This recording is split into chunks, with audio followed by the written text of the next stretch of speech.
Hello everyone, welcome to my DP helping channel. আজকে তোমাদের class করাবো লুসিয়ান জিকে থেকে হিস্ট্রি। তোমাদের যে লুসিয়ানের অবজেক্টিভ জিকে এবং ডেসক্রিপটিভ জিকে থেকে যে তোমাদের ক্লাস করাচ্ছি চ্যাপ্টার অনুযায়ী, প্রত্যেকটা সাবজেক্টের চ্যাপ্টার অনুযায়ী যে ক্লাস করাচ্ছি তারই আজকে তোমাদের হিস্ট্রির ক্লাসটা করাবো। ভারতের ইতিহাসের যে চ্যাপ্টারটা করাবো সেটা হচ্ছে স্বাধীনতা সংগ্রাম চরমপন্থী পর্যায়। চলো আমরা ক্লাসটা সম্পূর্ণ করি, তাহলে আমরা বুঝতে পারবো কোন কোন চ্যাপ্টারগুলো আমরা ক্লাস করেছি। দেখে নাও, সেই তোমাদের আমি সূচিপত্রটা দিয়ে রেখেছি, কন্টেন্টটা এতগুলো চ্যাপ্টার তোমাদের আমি কভার করে চলেছি। আজকে তোমাদের 21 নম্বর চ্যাপ্টার হচ্ছে, এর আগে 20খানা চ্যাপ্টার কভার করে দিয়েছি। ফ্রিডম স্ট্রাগলের যে 4টে পার্ট তোমাদের আমি করাবো লুসিয়েন্টের চ্যাপ্টার অনুযায়ী, আশা করি ক্লিয়ার হয়েছে। নেক্সট আরেকটা পার্ট আসবে ফ্রিডম স্ট্রাগলের হচ্ছে গান্ধী এরা। লুসিয়েন্টের 4টে পার্টেই তোমাদের ছিল, 4টে পার্টেই তোমাদের আমি কভার করাবো একদম চ্যাপ্টার অনুযায়ী। দেখো এতগুলো চ্যাপ্টার আমি করিয়েছি, তোমরা যারা ক্লাসগুলো করোনি সম্পূর্ণ, অবশ্যই সেই ক্লাসগুলো তোমরা করে নিও। প্রত্যেকটা এক্সামের জন্য, গ্রুপ ডি থেকে ইউপিএসসি পর্যন্ত প্রত্যেকটা এক্সামের জন্য বেসিক কনসেপ্ট ক্লিয়ার রাখার জন্য তোমাদের এই ক্লাসগুলো মোস্ট ইম্পর্টেন্ট হতে চলেছে। ওকে, তোমাদের এখানে অবজেক্টিভটাও ক্লিয়ার হয়ে যাবে। অবজেক্টিভে লুসিয়েন্টে যে কটা কোশ্চেন আছে আমি করিয়েছি, সাথে তোমাদের ডেসক্রিপটিভ ইনফরমেশনগুলোও দিয়েছি, তাই তোমাদের ফুল কভার হয়ে যাবে লুসিয়েন্ট। এবং এর সাথে তোমাদের এক্সট্রা ইনফরমেশান যেগুলো লুসিয়েন্ট স্কিপ করে গেছে, যেগুলো মনে হচ্ছে এক্সামের জন্য ইম্পর্টেন্ট, সেইগুলোও তোমাদের কিন্তু আমি অ্যাড করে দিয়েছি। তাই এই জায়গাগুলো তোমরা যদি মিস করো, তাহলে তোমরা একটা টোটাল ইনফরমেশান প্যাকেজ একটা কিন্তু মিস করে যাবে। অবশ্যই তোমরা ক্লাসগুলো করো, আর অবশ্যই এটা লাইক করে শেয়ার করে দিও ক্লাসগুলো। চলো তাহলে আমরা প্রথমেই শুরু করি ভারতের চরমপন্থী যে দলটা সেই সম্পর্কে জানতে। তাহলে এবার প্রশ্ন উঠে আসছে, চরমপন্থী দলটা এলো কেন, চরমপন্থী দলটা কেন গঠন হলো, কখনই বা গঠন হলো, সেই সম্পর্কে আমাদের আগে জানতে হবে। প্রথম যখন ন্যাশনাল কংগ্রেসটা গঠন হয়েছিল, তখন তো নরমপন্থী চরমপন্থী দুটো দলের ভাগের কথা আসেনি, সেখানে একটাই দল গঠন করে সেখানে ন্যাশনাল কংগ্রেস 1885-তে তোমার গঠন করা হলো, যেখানে উমেশচন্দ্র ব্যানার্জি হচ্ছে সভাপতি ছিলেন। তা সেইভাবে একটা ন্যাশনাল কংগ্রেস চলছিল, কিন্তু কি এমন প্রয়োজন পড়লো যে সেটাকে আবার নরমপন্থী একটা দলে ভাগ হয়ে যেতে হলো এবং চরমপন্থী দলে ভাগ হয়ে যেতে হলো? এই বিষয়টা তোমাদের জানা দরকার, যে নরমপন্থী দল এবং চরমপন্থী দলে ভাগটা হচ্ছে কেন, তারা দুটো ডিফারেন্স জায়গায় যাচ্ছে কেন, প্রথমে তো ভাগটা হয়নি, পরবর্তীতে যে তারা ডিফারেন্ট দুটো দলে ভাগ হয়ে যাচ্ছে, তার কারণটা কি, সেইটাই তোমাদের প্রথমে কিন্তু জানতে হবে। জাতীয় কংগ্রেস যখন প্রতিষ্ঠা হলো, তারপর ঊনবিংশ শতকের শেষ ভাগে গিয়ে কংগ্রেসের উদ্দেশ্য নিয়ে কিছু নেতৃত্বদের মধ্যে একটা বিরোধ দেখা গেল। সেখানে তো ন্যাশনাল কংগ্রেসে তো অনেক নেতৃত্ববৃন্দ ছিল, তাদের মধ্যে কি হচ্ছে, মতবিরোধরা তৈরি হতে থাকছে ঊনবিংশ শতকের শেষ ভাগের দিকে গিয়ে। 1885-তে গঠন হয়েছিল, ওকে, সেটা 1907-এর দিকে গিয়ে এটা হচ্ছে তোমার গন্ডগোলটা সৃষ্টি হয় 1906-07 নাগাদ।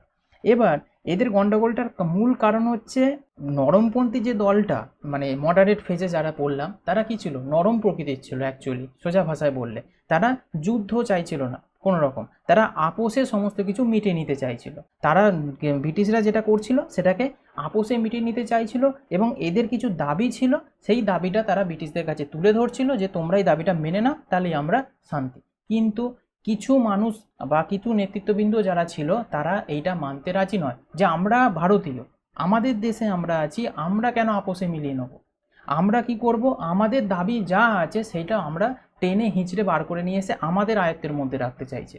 ওকে, এইটা করতে চাইছিল কিছু নেতৃত্ববৃন্দ। এই কারণের জন্য এই নরমপন্থী এবং চরমপন্থীদের মধ্যে একটা ভাগাভাগি সৃষ্টি হলো, যে বিরোধ সৃষ্টি হলো। এই বিরোধের কারণেই কিন্তু দুটো ভাগে ভাগ হয়ে যাচ্ছে।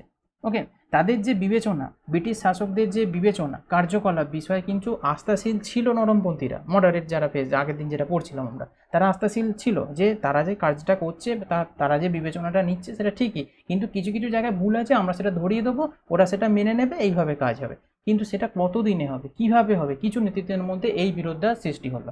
আশা করি ক্লিয়ার হয়েছে। আর এইটার জন্যই একটা মতবিরোধ কিন্তু চরমে উঠে গেল 1906 সাল নাগাদ।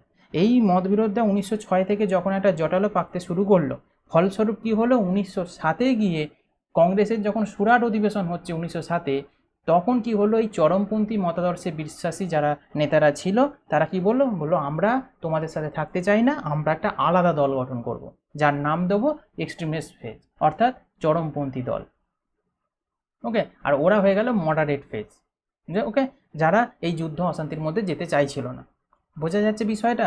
তো এই জিনিসটা কিন্তু জানবে। তাহলে প্রশ্ন আসে এখানে যে কত সালে তোমার চরমপন্থী নরমপন্থী দলে ভাগ হয়েছিল? 1907-এ গিয়ে। কোন অধিবেশনে? কংগ্রেসের সুরাট অধিবেশনে। আশা করি ক্লিয়ার হয়েছে। তাহলে এই জিনিসটা কিন্তু তোমাদের জেনে রাখতে হবে। ওকে, চরমপন্থী যে উত্থানটা হচ্ছে তার অনেকগুলো কারণ ছিল, সেই কারণগুলো দেখো, লুসিয়েন্টে তোমাদের এই কারণগুলো বর্ণনা করা আছে। ওকে, এখানে আমি অনেকগুলো কথা বলবো, আগে এটা জেনে নাও যে চরমপন্থীদের উত্থানের যে কারণগুলো লুসিয়েন্ট কি বলছে। ফার্স্টেই বলছে, উপলব্ধি করা হয়েছিল যে ব্রিটিশ শাসনের প্রকৃতি ছিল শোষণমূলক। শোষণ করে সমস্ত কিছু লুটে নেবে। এটাই তারা উপলব্ধি করেছিল চরমপন্থীরা, যে এইভাবে যদি চলতে থাকে, ওদের আপোষে যদি গা মিলিয়ে দেওয়া হয়, তাহলে কিন্তু সমস্ত কিছুই আমাদের শোষণ করে নিয়ে তারা চলে যাবে। এটাই চরমপন্থীরা ভাবছিল। তাই চরমপন্থীদের মনে হলো যে আমরা আলাদা করে দল গঠন করে আমরা হিংসাত্মকভাবে লড়বো। 2 নম্বর কারণ হচ্ছে আন্তর্জাতিক প্রভাব এবং ঘটনা, যা শ্বেতাঙ্গ বা ইউরোপীয় আধিপত্যের পৌরাণিক কাহিনীকে ধ্বংস করেছে। পৌরাণিক অনেক কাহিনী রয়েছে যেগুলো হচ্ছে শ্বেতাঙ্গ বা ইউরোপীয়দের যে আধিপত্য, তাতে করে সেগুলো শেষ হয়ে গেছে। এর মধ্যে রয়েছে ইতালির উপর অবিসিয়ানা বা ইথিওপিয়ার যে বিজয়, যেটা 1896 হয়েছিল। এখান থেকে প্রশ্ন কিন্তু আসে। এছাড়া বইয়ের যুদ্ধ 1899 থেকে 1902 পর্যন্ত চলেছিল, যাতে ব্রিটিশরা বিপরীতমুখী হয়। রাশিয়ার বিরুদ্ধে জাপানের যে বিজয়, যেটা 1905 হয়েছিল, এইগুলো কিন্তু এর হচ্ছে এক্সাম্পল। ওকে, নেক্সট হচ্ছে মধ্যপন্থীদের অর্জন নিয়ে অসন্তোষ। মধ্যপন্থী বলতে কারা? নরমপন্থীর কথা বলা হচ্ছে, মডারেট ফেজ। এই নরমপন্থীদের অর্জন নিয়ে অসন্তোষ ছিল চরমপন্থীদের মধ্যে, যে তোমরা যেটা বলছো সেটা মানার মতো নয়, এটা হচ্ছে চরমপন্থীদের দাবি। তা এইটাও একটা চরমপন্থীদের উত্থানের কারণ। আর একটা কারণ হচ্ছে কার্জনের প্রতিক্রিয়াশীল নীতি। লর্ড কার্জন যিনি ছিল, এই লর্ড কার্জনের যে প্রতিক্রিয়াশীল যে নীতিটা, যেমন হচ্ছে বলতে পারো কলকাতা সহযোগিতা আইন, যেটাকে বলা হয় ক্যালকাটা কোঅপারেশন অ্যাক্ট 1904 যেটা হয়েছিল। আর একটা হয়েছিল ভারতীয় বিশ্ববিদ্যালয় আইন, ওকে, ইন্ডিয়ান ইউনিভার্সিটিস অ্যাক্ট 1905 হয়েছিল 1905। এবং বঙ্গভঙ্গ, বিশাল গুরুত্বপূর্ণ এটা একটা, 1905 হয়েছিল। এই লর্ড কার্জনের এই যে 3টে মেন নীতি, এই যে 3টে আইন, এইগুলো হওয়ার কারণে কিন্তু নানাভাবে কিন্তু চরমপন্থীরা আরও বিগড়ে গিয়েছিল। ওকে, আর একটা কারণ দেখাচ্ছে লুসিয়েন তোমাদের 5 নম্বর পয়েন্টে, একটি জঙ্গি চিন্তাধারার অস্তিত্ব এবং একটি প্রশিক্ষিত নেতৃত্বের উত্থান কিন্তু তাদের মধ্যে কিন্তু এগিয়ে এসেছে। ওকে, এই জিনিসটা কিন্তু চরমপন্থীদের উত্থানের কারণ হিসাবে লুসিয়েন তোমাদের 5টা পয়েন্ট তোমাদের উল্লেখ করছে। গুরুত্বপূর্ণ পয়েন্ট কিন্তু এগুলো হচ্ছে মেন কারণ হিসাবে তোমরা কিন্তু জেনে রাখতে হবে, কারণ লুসিয়েন্টে তোমাদের ইনফরমেশনগুলো খুবই গুরুত্বপূর্ণ। তোমরা তাহলে বুঝতে পারলে যে চরমপন্থীরা কেন অ্যাকচুয়ালি তারা চরমপন্থী দলে পরিণত হলো। এতগুলো কারণ তাদের মধ্যে রয়েছে, এই সব কারণের জন্যই কিন্তু তারা চরমপন্থী দলে ভাগ হয়ে গিয়েছিল। এবার আমরা তোমাদেরকে একটা এক্সট্রা ইনফরমেশন হিসাবে দিয়ে রাখবো, যে চরমপন্থীদের মতবিরোধের কারণ তো আমরা 5টা পয়েন্ট লুসিয়েন্টে জানলাম, বুঝলাম, কিন্তু এছাড়াও আমার মনে হয় তোমাদের পার্টে কিছু জিনিস জেনে রাখা দরকার। কেন প্রশ্ন এখান থেকে এলে তোমরা করতে পারবে না, বিশেষ করে যারা WBCS এর মতো এক্সামগুলো দিচ্ছ, তাদের জন্য কিন্তু আমি কিছু এক্সট্রা ইনফরমেশন মাঝে মাঝে তোমাদের দিয়েতে থাকবো। এইগুলো অবশ্যই তোমরা নোট করবে, এগুলো তোমাদের কিন্তু কাজে লাগবে, এগুলো জানাটা তোমাদের দরকার। যেমন তোমাদের চরমপন্থীদের মতবিরোধের যে কারণ ছিল, সেই এক্সট্রা ইনফরমেশনটা তোমাদের আমি দেবো, যেটা লুসিয়েন্টে তোমরা পাবে না। এই ইনফরমেশনটা তোমাদের জেনে রাখতে হবে। ওকে, তাহলে জেনে নাও চরমপন্থীদের মতবিরোধের কারণ কি। ফার্স্ট কারণ তোমাদের আমি বোঝাবো, রাজনৈতিক কারণ। দেখো, ভারতীয়দের ওপর দমন নীতি চালানোর ফলে যে ভারতের মধ্যে একটা অসন্তোষ সৃষ্টি হচ্ছে, ভারতের ওপর তুমি আধিপত্য বিস্তার করেছো, ভারতের ওপর ব্রিটিশরা সেখানে বসে মাথার ওপর দিয়ে ছড়ি ঘুরিয়ে সমস্ত কিছু কাজ করে নিচ্ছে, তাহলে এই জিনিসগুলো তো অসন্তোষের অবশ্যই একটা কারণ। এটা একটা রাজনৈতিক কারণের মধ্যে মুখ্য বিষয়। এছাড়া নাট্যভিনয় নিয়ন্ত্রণ আইন, ইলবার্ট বিল বিতর্ক, অস্ত্র আইন, সংবাদপত্র আইন, কাউন্সিল আইন, নামগুলো শুনেছো, বা কলকাতা কর্পোরেশন আইন যেটা, বিশ্ববিদ্যালয় আইন, এছাড়া হচ্ছে দেশবাসীকে চরমপন্থা গ্রহণ করতে বাধ্য করা, এই সমস্তগুলো কিন্তু রাজনৈতিক কারণের মধ্যে এসে যাচ্ছে। এইভাবে যদি ব্রিটিশরা যদি কাজ করতে থাকে, একটার পর একটা আইন পাস করতে থাকে, তার বিরোধিতা কিন্তু এরা করতে থাকছে। তাই চরমপন্থীদের মতবিরোধের কারণ হচ্ছে এখানে। আর একটা হচ্ছে নরমপন্থী কংগ্রেসদের আবেদন নিবেদন নীতি। এক কথায় বললে বুঝবে, নরমপন্থীরা চাইতো যে আমরা আবেদন নিবেদন নীতির মাধ্যমে করজোরে তাদের কাছে প্রার্থনা করে আমরা আদায় করে নেবো। আর চরমপন্থীরা বলতে চাইছে, আরে বাবু, ওইভাবে কিচ্ছু হয় না, করজোরে কতদিন চলবে। তারা মানার মতো হলে তারা মানতো, কিন্তু তারা মানতে পারবে না। চরমপন্থীদের মতামত এটা, যে তারা মানার মতো মানুষই নয়। তারা যদি মানতো করজোরে, তাহলে হতো কাজ, কিন্তু হচ্ছে না, তাহলে এই নীতিতে যাওয়া যাবে না। নরমপন্থী কংগ্রেসদের যে আবেদন নিবেদন যে নীতিটা, রাজনীতি থেকে কোনো দাবি দেওয়া না হওয়ার কারণে কিন্তু চরমপন্থীরা মতাদর্শে মাথাচাড়া দিয়েছিল। ওকে, আর একটা বিষয় মনে রাখবে, নরমপন্থীরা কি করতো, আবেদন নিবেদন নীতির মাধ্যমে কাজ করতো, তাদের মধ্যে রিকোয়েস্ট করে কাজ। কিন্তু দেখলো দীর্ঘদিন ধরে তো চলছে, 1885 সালে জাতীয় কংগ্রেস গঠন হয়েছে, ভাগটা হচ্ছে কি 1907, তাহলে এতদিন পর্যন্ত চলে গেল, কিছুই কোনো রকম ফলস্বরূপ খুব একটা কিছু হলো না। একদমই হয়নি তা না, কিন্তু কিছু হয়েছে, কিন্তু এইভাবে কতদিন ধরে হবে এই আবেদন নিবেদন নীতির মাধ্যমে? সেই দাবিগুলো পূরণ না হওয়ার কারণেই এই রাজনৈতিক দলের, অর্থাৎ চরমপন্থী দলের নেতারা কি করলো, আলাদাভাবে মতাদর্শ দিল, যে আমরা ওই নীতিতে বিশ্বাসী নয়, আবেদন নিবেদন নীতিতে। ওকে, আমরা আলাদাভাবে থাকবো, আমাদের পজিশনটা আলাদা হবে। ওকে, এটা হচ্ছে রাজনৈতিক কারণের মধ্যে কিন্তু একটা ইম্পর্টেন্ট টপিক। নেক্সট আমরা জানবো হচ্ছে অর্থনৈতিক কারণের মধ্যে কি বলতে পারি না, ব্রিটিশ সাম্রাজ্যের যে সীমাহীন শোষণ, ব্রিটিশ সাম্রাজ্যবাদের যে সীমাহীন শোষণ, বৈষম্যমূলক যে করগুলো ছিল এবং হচ্ছে দরিদ্র বেকারত্বের ফলে যে ভারতের অর্থনৈতিক যে পরিস্থিতি সেটা একেবারে খারাপ হয়ে গিয়েছিল, একেবারে ভেঙে পড়েছিল, কেন হওয়াটাই স্বাভাবিক। একটার পর একটা হচ্ছে তোমার কর চাপাতে আরম্ভ করেছিল। তাদের এই অত্যধিক কর, বৈষম্যমূলক কর, সীমাহীন শোষণ, এইগুলো একেবারে ধ্বংস করে দিয়েছিল অর্থনীতিকে। ওকে, এর পাশাপাশি যে বিভিন্ন রকম খরা হতো, সেই সময় দুর্ভিক্ষ দেখা দিত। তাই এই যে ভূমিক্ষয় বা দুর্ভিক্ষ বা তোমরা বলতে পারো ভূমিকম্প, যুদ্ধ, প্লেগ, বিভিন্ন রকম তো রোগেরই বিভিন্ন রকম ভয়াবহ প্রাকৃতিক দুর্যোগ ছিলই।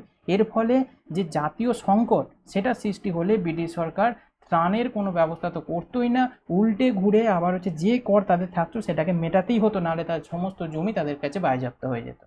এই সমস্ত কারণের একটা মূল দিক হচ্ছে অর্থনৈতিক কারণ। চরমপন্থীদের মতবিরোধের কারণ হচ্ছে অর্থনৈতিক দিক থেকে এটা জেনে রাখবে।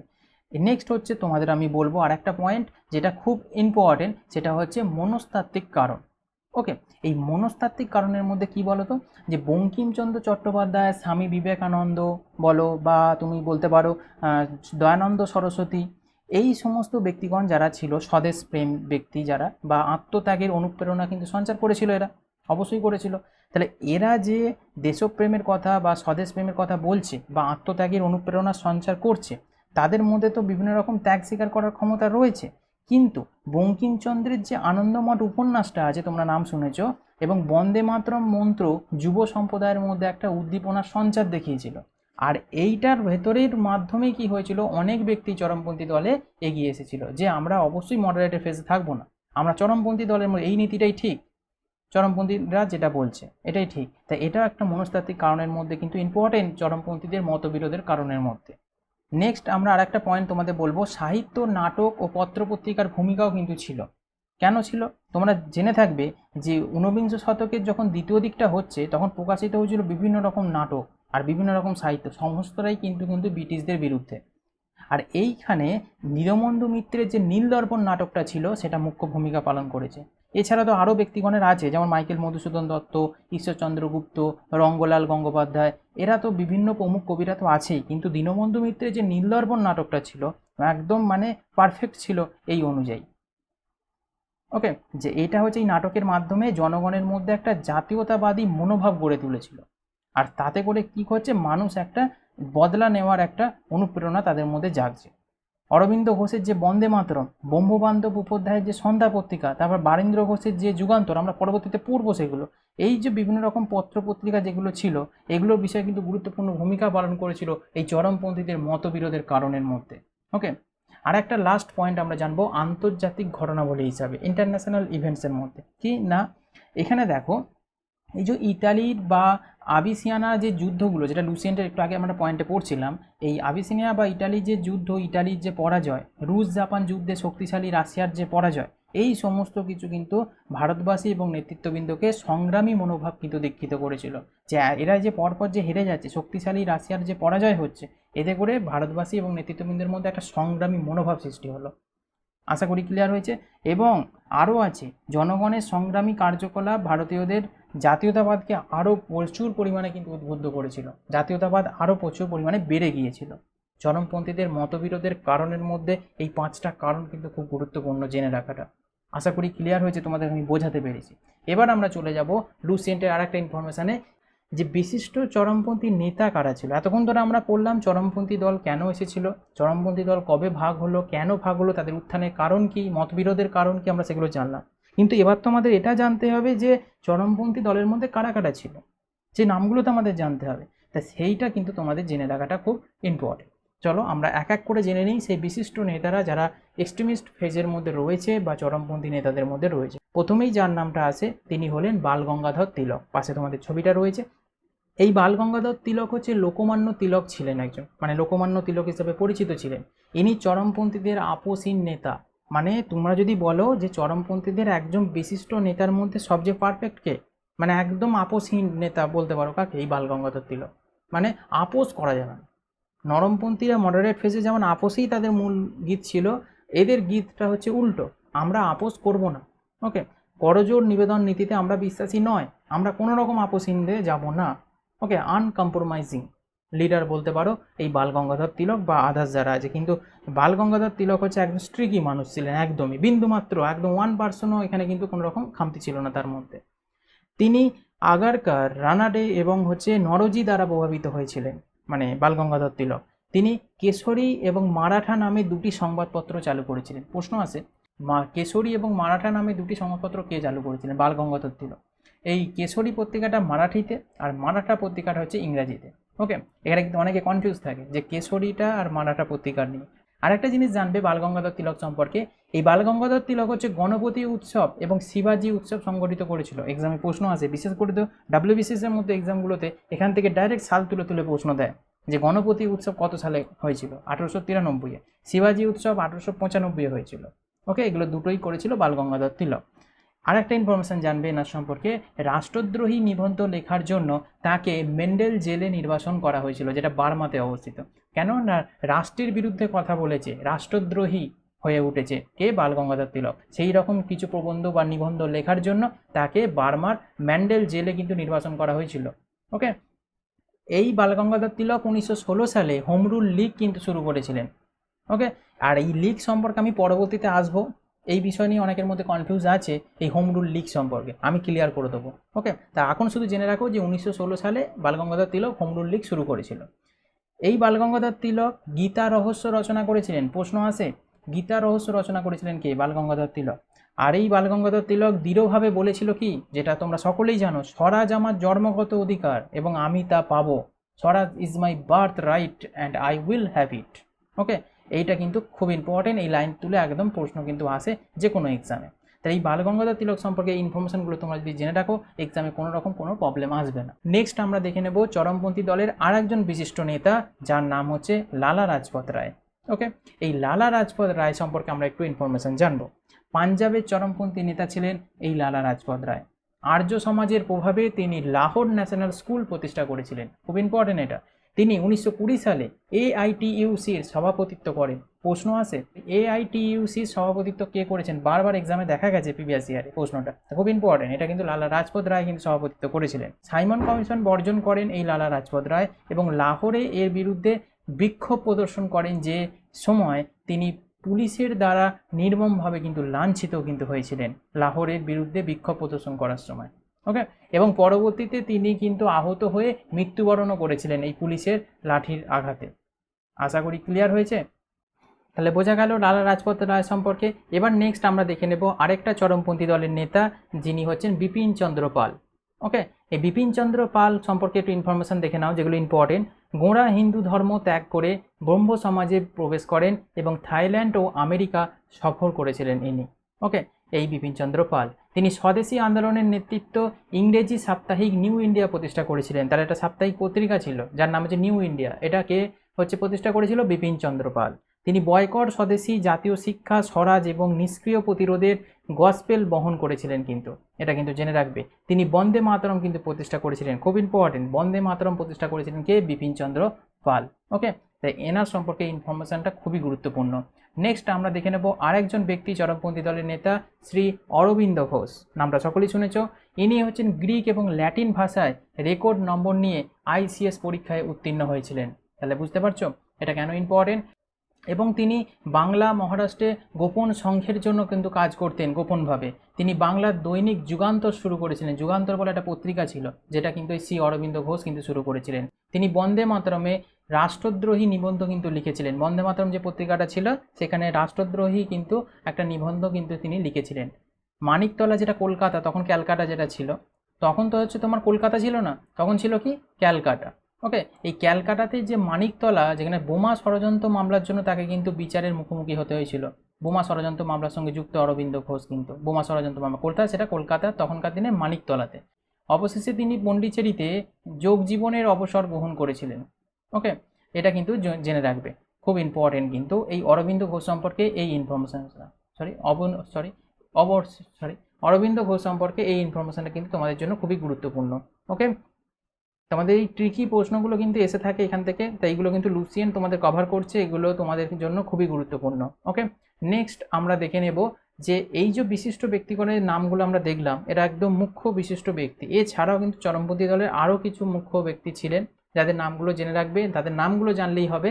চক্রবর্তী ভিজি, রাঘবাচারিয়া, অশ্বিনী কুমার দত্ত, রাজনারায়ণ বসু, টি প্রকাশম, চিদম্বরম পিল্লাই। আরও ব্যক্তি আছেন, তাদের নামগুলো না জানলেও চলবে। এতগুলো নাম তোমাদের যদি জেনে রাখো, আগেরগুলো আর এইগুলো, তাহলে কিন্তু তোমাদের চরমপন্থী দলে কারা কারা ছিলেন তাহলে তোমরা একটা বেসিক কনসেপ্ট তোমরা পাবে, যেখান থেকে প্রশ্ন কিন্তু এক্সাম রিলেটেড আসে। ওকে, তো এই কটা জানলেই তোমাদের চরমপন্থী দলের নেতাদের নামটা মনে রাখবে। আর নামটা মনে রাখা খুবই দরকার, নরমপন্থী কারা ছিলেন, চরমপন্থী কারা ছিলেন। কেননা প্রশ্ন দেয়, 4টে অপশান দিয়ে বলবে এর মধ্যে নরমপন্থী কে, চরমপন্থী কে, তখন কিন্তু তোমরা করতে পারবে না। ওকে, তাই অপশান যেহেতু থাকবে 4টে, তাই পুরো নামগুলো কিন্তু মনে রাখতে হবে। ওকে, এবার দেখো আরেকটা পয়েন্ট তোমাদের লুসেন্টে রয়েছে, চরমপন্থীদের পদ্ধতিটা কীরকম ছিল, মানে কোন পদ্ধতিতে চরমপন্থী নেতারা কাজ করতো। দুটো পয়েন্ট উল্লেখ করেছে।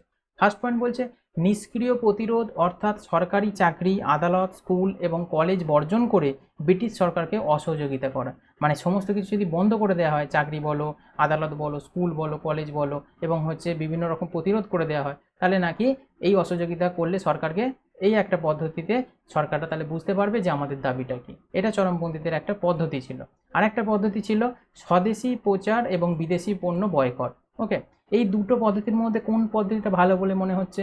সবসময়ই 2 নম্বর পয়েন্টটায় যে পদ্ধতিটা আছে এটাই ঠিক, কিন্তু প্রথম পদ্ধতিটা সামান্য একতরফা দেখতে গেলে হয়তো মনে হচ্ছে ঠিকই, কিন্তু অ্যাকচুয়ালি কিন্তু এই জিনিসটা যদি করা হয় তাহলে কিন্তু দেশের উন্নতির থেকে অবনতিটাই কিন্তু অ্যাকচুয়ালি বেশি বলে মনে হয়। এই নিয়ে অনেকেই অনেক মন্তব্য করেছে। ওকে, তাই এখানে মন্তব্যটা যেহেতু আমি আসছি না, শুধুমাত্র এদের পদ্ধতির কথা জানাতে চাইছি, লুসেন্টে এই ইনফরমেশনটা রয়েছে, তাই তোমাদের এই বিষয়টা জেনে রাখতে হবে। ওকে, নেক্সট আমরা চলে যাব হচ্ছে বঙ্গভঙ্গ ও বয়কট ও স্বদেশী আন্দোলন, যেটা 1905 থেকে 1908 পর্যন্ত হয়েছিল। বঙ্গভঙ্গ এবং বয়কট ও স্বদেশী আন্দোলন, যেটা হচ্ছে 1905 থেকে 1908 পর্যন্ত হয়েছিল। খুব ইম্পর্টেন্ট এই বঙ্গভঙ্গটা, কিন্তু এই রিলেটেড তোমাদের কিন্তু জানতে হবে। এখানে অনেকগুলো ইনফরমেশন তোমাদের কাছে গুরুত্বপূর্ণ ভূমিকা পালন করবে এক্সাম রিলেটেড, বঙ্গভঙ্গ ও স্বদেশী আন্দোলন হিসাবে। ওকে, চলো আমরা শুরু করি এই বঙ্গভঙ্গ সম্পর্কে ইনফরমেশন।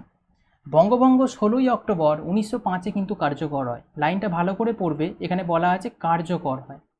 ওকে, তাহলে দুটো জায়গা থেকে অনেকে কনফিউজ হয় যে বঙ্গভঙ্গের সিদ্ধান্ত ঘোষণা করা হয়েছিল কত সালে আর কার্যকর করা হয়েছিল কত সালে। আমি আসবো বিষয়গুলোতে, পুরো ডিটেলসে তোমাদের আমি বুঝিয়ে দেবো, যাতে কনফিউজটা তোমাদের না থাকে, অনেকের মধ্যেই কনফিউজটা থাকে। 1905-এর 16ই অক্টোবর হচ্ছে কার্যকর হলো বঙ্গভঙ্গ। কে করলো বঙ্গভঙ্গটা? এই ঊনবিংশ শতকের দ্বিতীয়ার্ধের দিক থেকে যে শুরু হয়েছিল গন্ডগোলটা, সেখানে বাংলাকে কেন্দ্র করে জাতীয়তাবাদের প্রসার কিন্তু ঘটতে থাকছিল। ওকে, তা সাথে করে দেখা গেল যে ব্রিটিশ সাম্রাজ্যের পক্ষে বিষয়টি নিরাপদ না হওয়ায় তারা বিচার করে দেখলো যে এরকম যদি চলতে থাকে তাহলে এই বিষয়টা মোটেও নিরাপদ হবে না। তাহলে কি করতে হবে? লর্ড কার্জন যিনি ছিলেন, তিনি একজন কূটনৈতিকবিদের দিক থেকে একদম প্রকৃষ্ট নেতা, একদম বলতে পারো। তা সে কি করলো, যে ব্রিটিশ সরকার বিভেদ নীতির আশ্রয় নিল এবং বঙ্গভঙ্গের পরিকল্পনা করলো যে আমরা যদি দেশটাকে যদি পার্টিশন করে দিতে পারি, মধ্যখান দিয়ে ভাগ করে দিতে পারি, তাহলে দুটো দেশে যদি ভাগ করে যায় দুটো অঞ্চলে, তাহলে দুটো দেশের যে জোট লড়াইটা সেটা অনেকটা কমে যাবে। এইটা কিন্তু তারা কূটনৈতিক চালটা দিল ব্রিটিশ সরকার। তাতে করে কি হলো, 1905 খ্রিস্টাব্দে লর্ড কার্জন রিজলি কমিশনের সুপারিশ অনুসারে বাংলাকে ভাগ করার দায়িত্ব নিল। কোন কমিশন অনুযায়ী? নামটা বললাম, নোট করো, রিজলি কমিশন। ওকে, রাজকীয় যে ঘোষণাটা হলো, পূর্বে বাংলার একটা নতুন প্রদেশ তৈরি করে বাংলায় পুনরায় প্রদেশকে আকারে ছোট করে যা পূর্ব পাকিস্তান এবং বর্তমান বাংলাদেশ নামকরণ করা হবে। একটা পূর্ব পাকিস্তান হবে, একটা নাম হবে বাংলাদেশ। বঙ্গভঙ্গের সময় এই ঘটনাটার কথা বলা হচ্ছে। এটা কেন করা হলো তোমরা আমি বললাম, কিন্তু লোককে কি দেখাচ্ছে তখনকার দিনে লর্ড কার্জন, কি লোককে বোঝাচ্ছে তখনকার সময়ের লোককে, যে আমরা দেশটাকে গোটাটা একসাথে চালনা করতে পারছি না, তাই প্রদেশটাকে একটা ছোট করব, দুটো ভাগ করে দেবো, তাই দুটো জায়গায় আলাদা আলাদা ভাইসরয় বা সরকার গঠন করা হবে, সেখানে বিভিন্নভাবে দেশটা চালানোর সুবিধা হবে। কিন্তু অ্যাকচুয়ালি মুখ্য লক্ষ্য তাদের নয় সেটা। তাদের লক্ষ্য ছিল যে দুটো প্রদেশকে যদি আমরা ভাগ করে দিই তাহলে দেখা যাবে যে তাদের মধ্যে যে জোটবদ্ধ যে লড়াই সেটা অনেকটা কমে যাবে। কিন্তু এইটা মানুষের সামনে আনছে না, মানুষের সামনে আনছে যে প্রদেশটা বড়, আমরা সেটাকে ছোট করে দিচ্ছি, একটা পূর্ব পাকিস্তান, একটা বাংলাদেশ। ওকে, বর্তমান বাংলাদেশ যেটা আমরা বলে থাকি। এবার এখানে আরেকটা পয়েন্ট দেখো, লুসিয়েন বলছে, যেটা আমি তোমাদের একটু আগে বলে এলাম, যে সরকার ব্যাখ্যা করছে যে বাংলার অনুন্নত যে পূর্বাঞ্চল এলাকাগুলো আছে সেগুলো একদমই কোনো রকম উন্নতি ঘটছে না, বৃদ্ধি ঘটছে না, তাই জন্য আমরা সেটাকে আরও ভাগে ভাগ করছি। মানে বিভিন্ন রকম অড কারণগুলোকে তুলে ধরছে মানুষের মধ্যে, কিন্তু প্রকৃতপক্ষে তাদের মূল উদ্দেশ্য একটাই ছিল। কি ছিল উদ্দেশ্য? না তৎকালীন দেশের সবচেয়ে উন্নত অঞ্চলকে ভাগ করে শাসন করব। ওকে, দুটো ভাগে ভাগ করে দেবো, দিয়ে সেখানে শাসন করব। একদিকে তাহলে কি হবে, তারা জোটবদ্ধ হয়ে লড়তে পারবে না, এবং দু জায়গা থেকে আমরা শাসনটা যদি করতে পারি দুটো প্রদেশকে, তাহলে ওরা অনেকটা চাপে থাকবে ভারতীয়রা। তৎকালীন দেশের সবচেয়ে উন্নত অঞ্চলকে ভাগ করে দেওয়া হবে। এটা লর্ড কার্জন হচ্ছে রিজলি কমিশনের মাধ্যমে সুপারিশ আনলো। বঙ্গভঙ্গের প্রধান কারণ, মুখ্য কারণ, উদ্দেশ্য এটাই ছিল। এবার কিছু প্রধান কারণ তো থাকবেই, কি না, শিক্ষিত মধ্যবিত্তের রাজনৈতিক প্রভাবকে বিনষ্ট করা। কিছু শিক্ষিত ব্যক্তি ছিল যারা জিনিসটা বুঝতে পেরেছিল, তারা বোঝানোর চেষ্টা করছিল অন্যান্য মানুষদের মধ্যে। এই শিক্ষিত মধ্যবিত্তের যে রাজনৈতিক প্রভাব, সেটা কিন্তু বিনষ্ট করে দিতে চেয়েছিল এই বঙ্গভঙ্গের প্রধান কারণ হিসাবে। যাদের মধ্যে বাঙালি বুদ্ধিজীবীরা সবচেয়ে বেশি ছিল। এটি হিন্দু মুসলমানদের মধ্যে একটা সাম্প্রদায়িক উপসাগরও স্থাপন করেছিল এই বঙ্গভঙ্গ। ব্রিটিশরা কিন্তু আরেকটা জিনিস মাথায় ফোন দিয়ে এটেছিল, যে আমরা দুটো প্রদেশকে যদি ভাগ করে দিই, একটা পূর্ব পাকিস্তান, একটা বর্তমান যেটাকে আমরা বাংলাদেশ বলে চিনি, এই দুটো ভাগে যদি আমি মধ্যখানে ভাগ করে দিই, তাহলে এটা হিন্দু আর মুসলিমদের মধ্যে একটা ভাগাভাগি সৃষ্টি হবে। ওকে, তারা যে জোটবদ্ধ হয়ে লড়ছিল সেই জিনিসটা হবে না, তাহলে দুটো আলাদা, হিন্দু আর মুসলিম আলাদা দুটো কমিটি গঠন হয়ে যাবে, তারা তাদের মতো করে জোটে লড়বে। এমনভাবে ভাগটা করে দেবো, এমনভাবে হিংসাত্মকটা তাদের মধ্যে লাগিয়ে দেবো, যে তারা যেন মনে করে যে আমরা হিন্দু হিন্দু, তোমরা মুসলিম মুসলিম। ওকে, আলাদা আলাদা দুটো ব্যক্তি, তাদের মধ্যে লড়াইটা যেন ডিফারেন্স হয়ে যায়। তাহলে বোঝা যাচ্ছে তারা যে আগে থেকে প্রি প্ল্যান করে এই জিনিসটা যে বঙ্গভঙ্গটা করলো, তার গুরুত্ব কিন্তু এতটাই। এবং হচ্ছে আইএনসি অর্থাৎ ইন্ডিয়ান ন্যাশনাল কংগ্রেস সর্বসম্মতভাবে কিন্তু বঙ্গভঙ্গের নিন্দাও কিন্তু করেছিল জাতীয় কংগ্রেস, এটা কিন্তু নিন্দা করেছিল জাতীয় কংগ্রেস, এই জিনিসটা কিন্তু জেনে রাখবে। দেখো, এবার একটা কথা বলি, বঙ্গভঙ্গের তো একটা উদ্দেশ্য ছিল, তোমরা বুঝলে, বঙ্গভঙ্গের কারণগুলো তোমরা বুঝলে, বা কে করেছিল, কোন কমিটি গঠনের মাধ্যমে করেছিল সেটা বুঝলে। এবার যে প্রশ্নটা তোমাদের আমি করছিলাম, যে 16ই অক্টোবর 1905 তো বঙ্গভঙ্গ কার্যকর হলো, কিন্তু অ্যাকচুয়ালি এখান থেকে আরেকটা প্রশ্ন উঠে আসে, যে বঙ্গভঙ্গের সিদ্ধান্ত ঘোষণা করেছিল যেটা, সেটা সুপারিশ করা হয়েছিল কত সালে, সরকারিভাবে বঙ্গভঙ্গের সিদ্ধান্ত ঘোষণা করা হয়েছিল কত সালে, সেই প্রশ্নটাও কিন্তু আসে। সেটা হচ্ছে 1905-এর 16ই জুলাই। 1905ই হবে, 16ই অক্টোবর হবে না, 16ই তখন জুলাই হয়ে যাবে। আর কার্যকর বললে তখন আনসার হবে 16ই অক্টোবর 1905। এই দু জায়গা থেকে কিন্তু প্রশ্ন আসে, কার্যকর 16ই অক্টোবর 1905, আর তোমার সরকারিভাবে বঙ্গভঙ্গের সিদ্ধান্ত ঘোষণা করা হয়েছিল 1905-এর 16ই জুলাই। আশা করি ক্লিয়ার হয়েছে। চলো আমরা আর একটা ইনফরমেশানে চলে যাব এই বঙ্গভঙ্গ সম্পর্কে। দেখো, বয়কট ও স্বদেশী আন্দোলনের সূত্রপাত হয়েছিল বঙ্গভঙ্গ বিরোধী আন্দোলন, যা শুরু হয়েছিল বাংলাকে ভাগ করার একটা ব্রিটিশ সিদ্ধান্তের বিরোধিতা করার জন্য। অবশ্যই এটা আমরা আমাদের বলে এলাম। দেশের মোড়কে স্বদেশী আন্দোলন শুরু হওয়ার সাথে সাথে ভারতীয় জাতীয় আন্দোলন একটা বড় লাভ দিয়েছিল।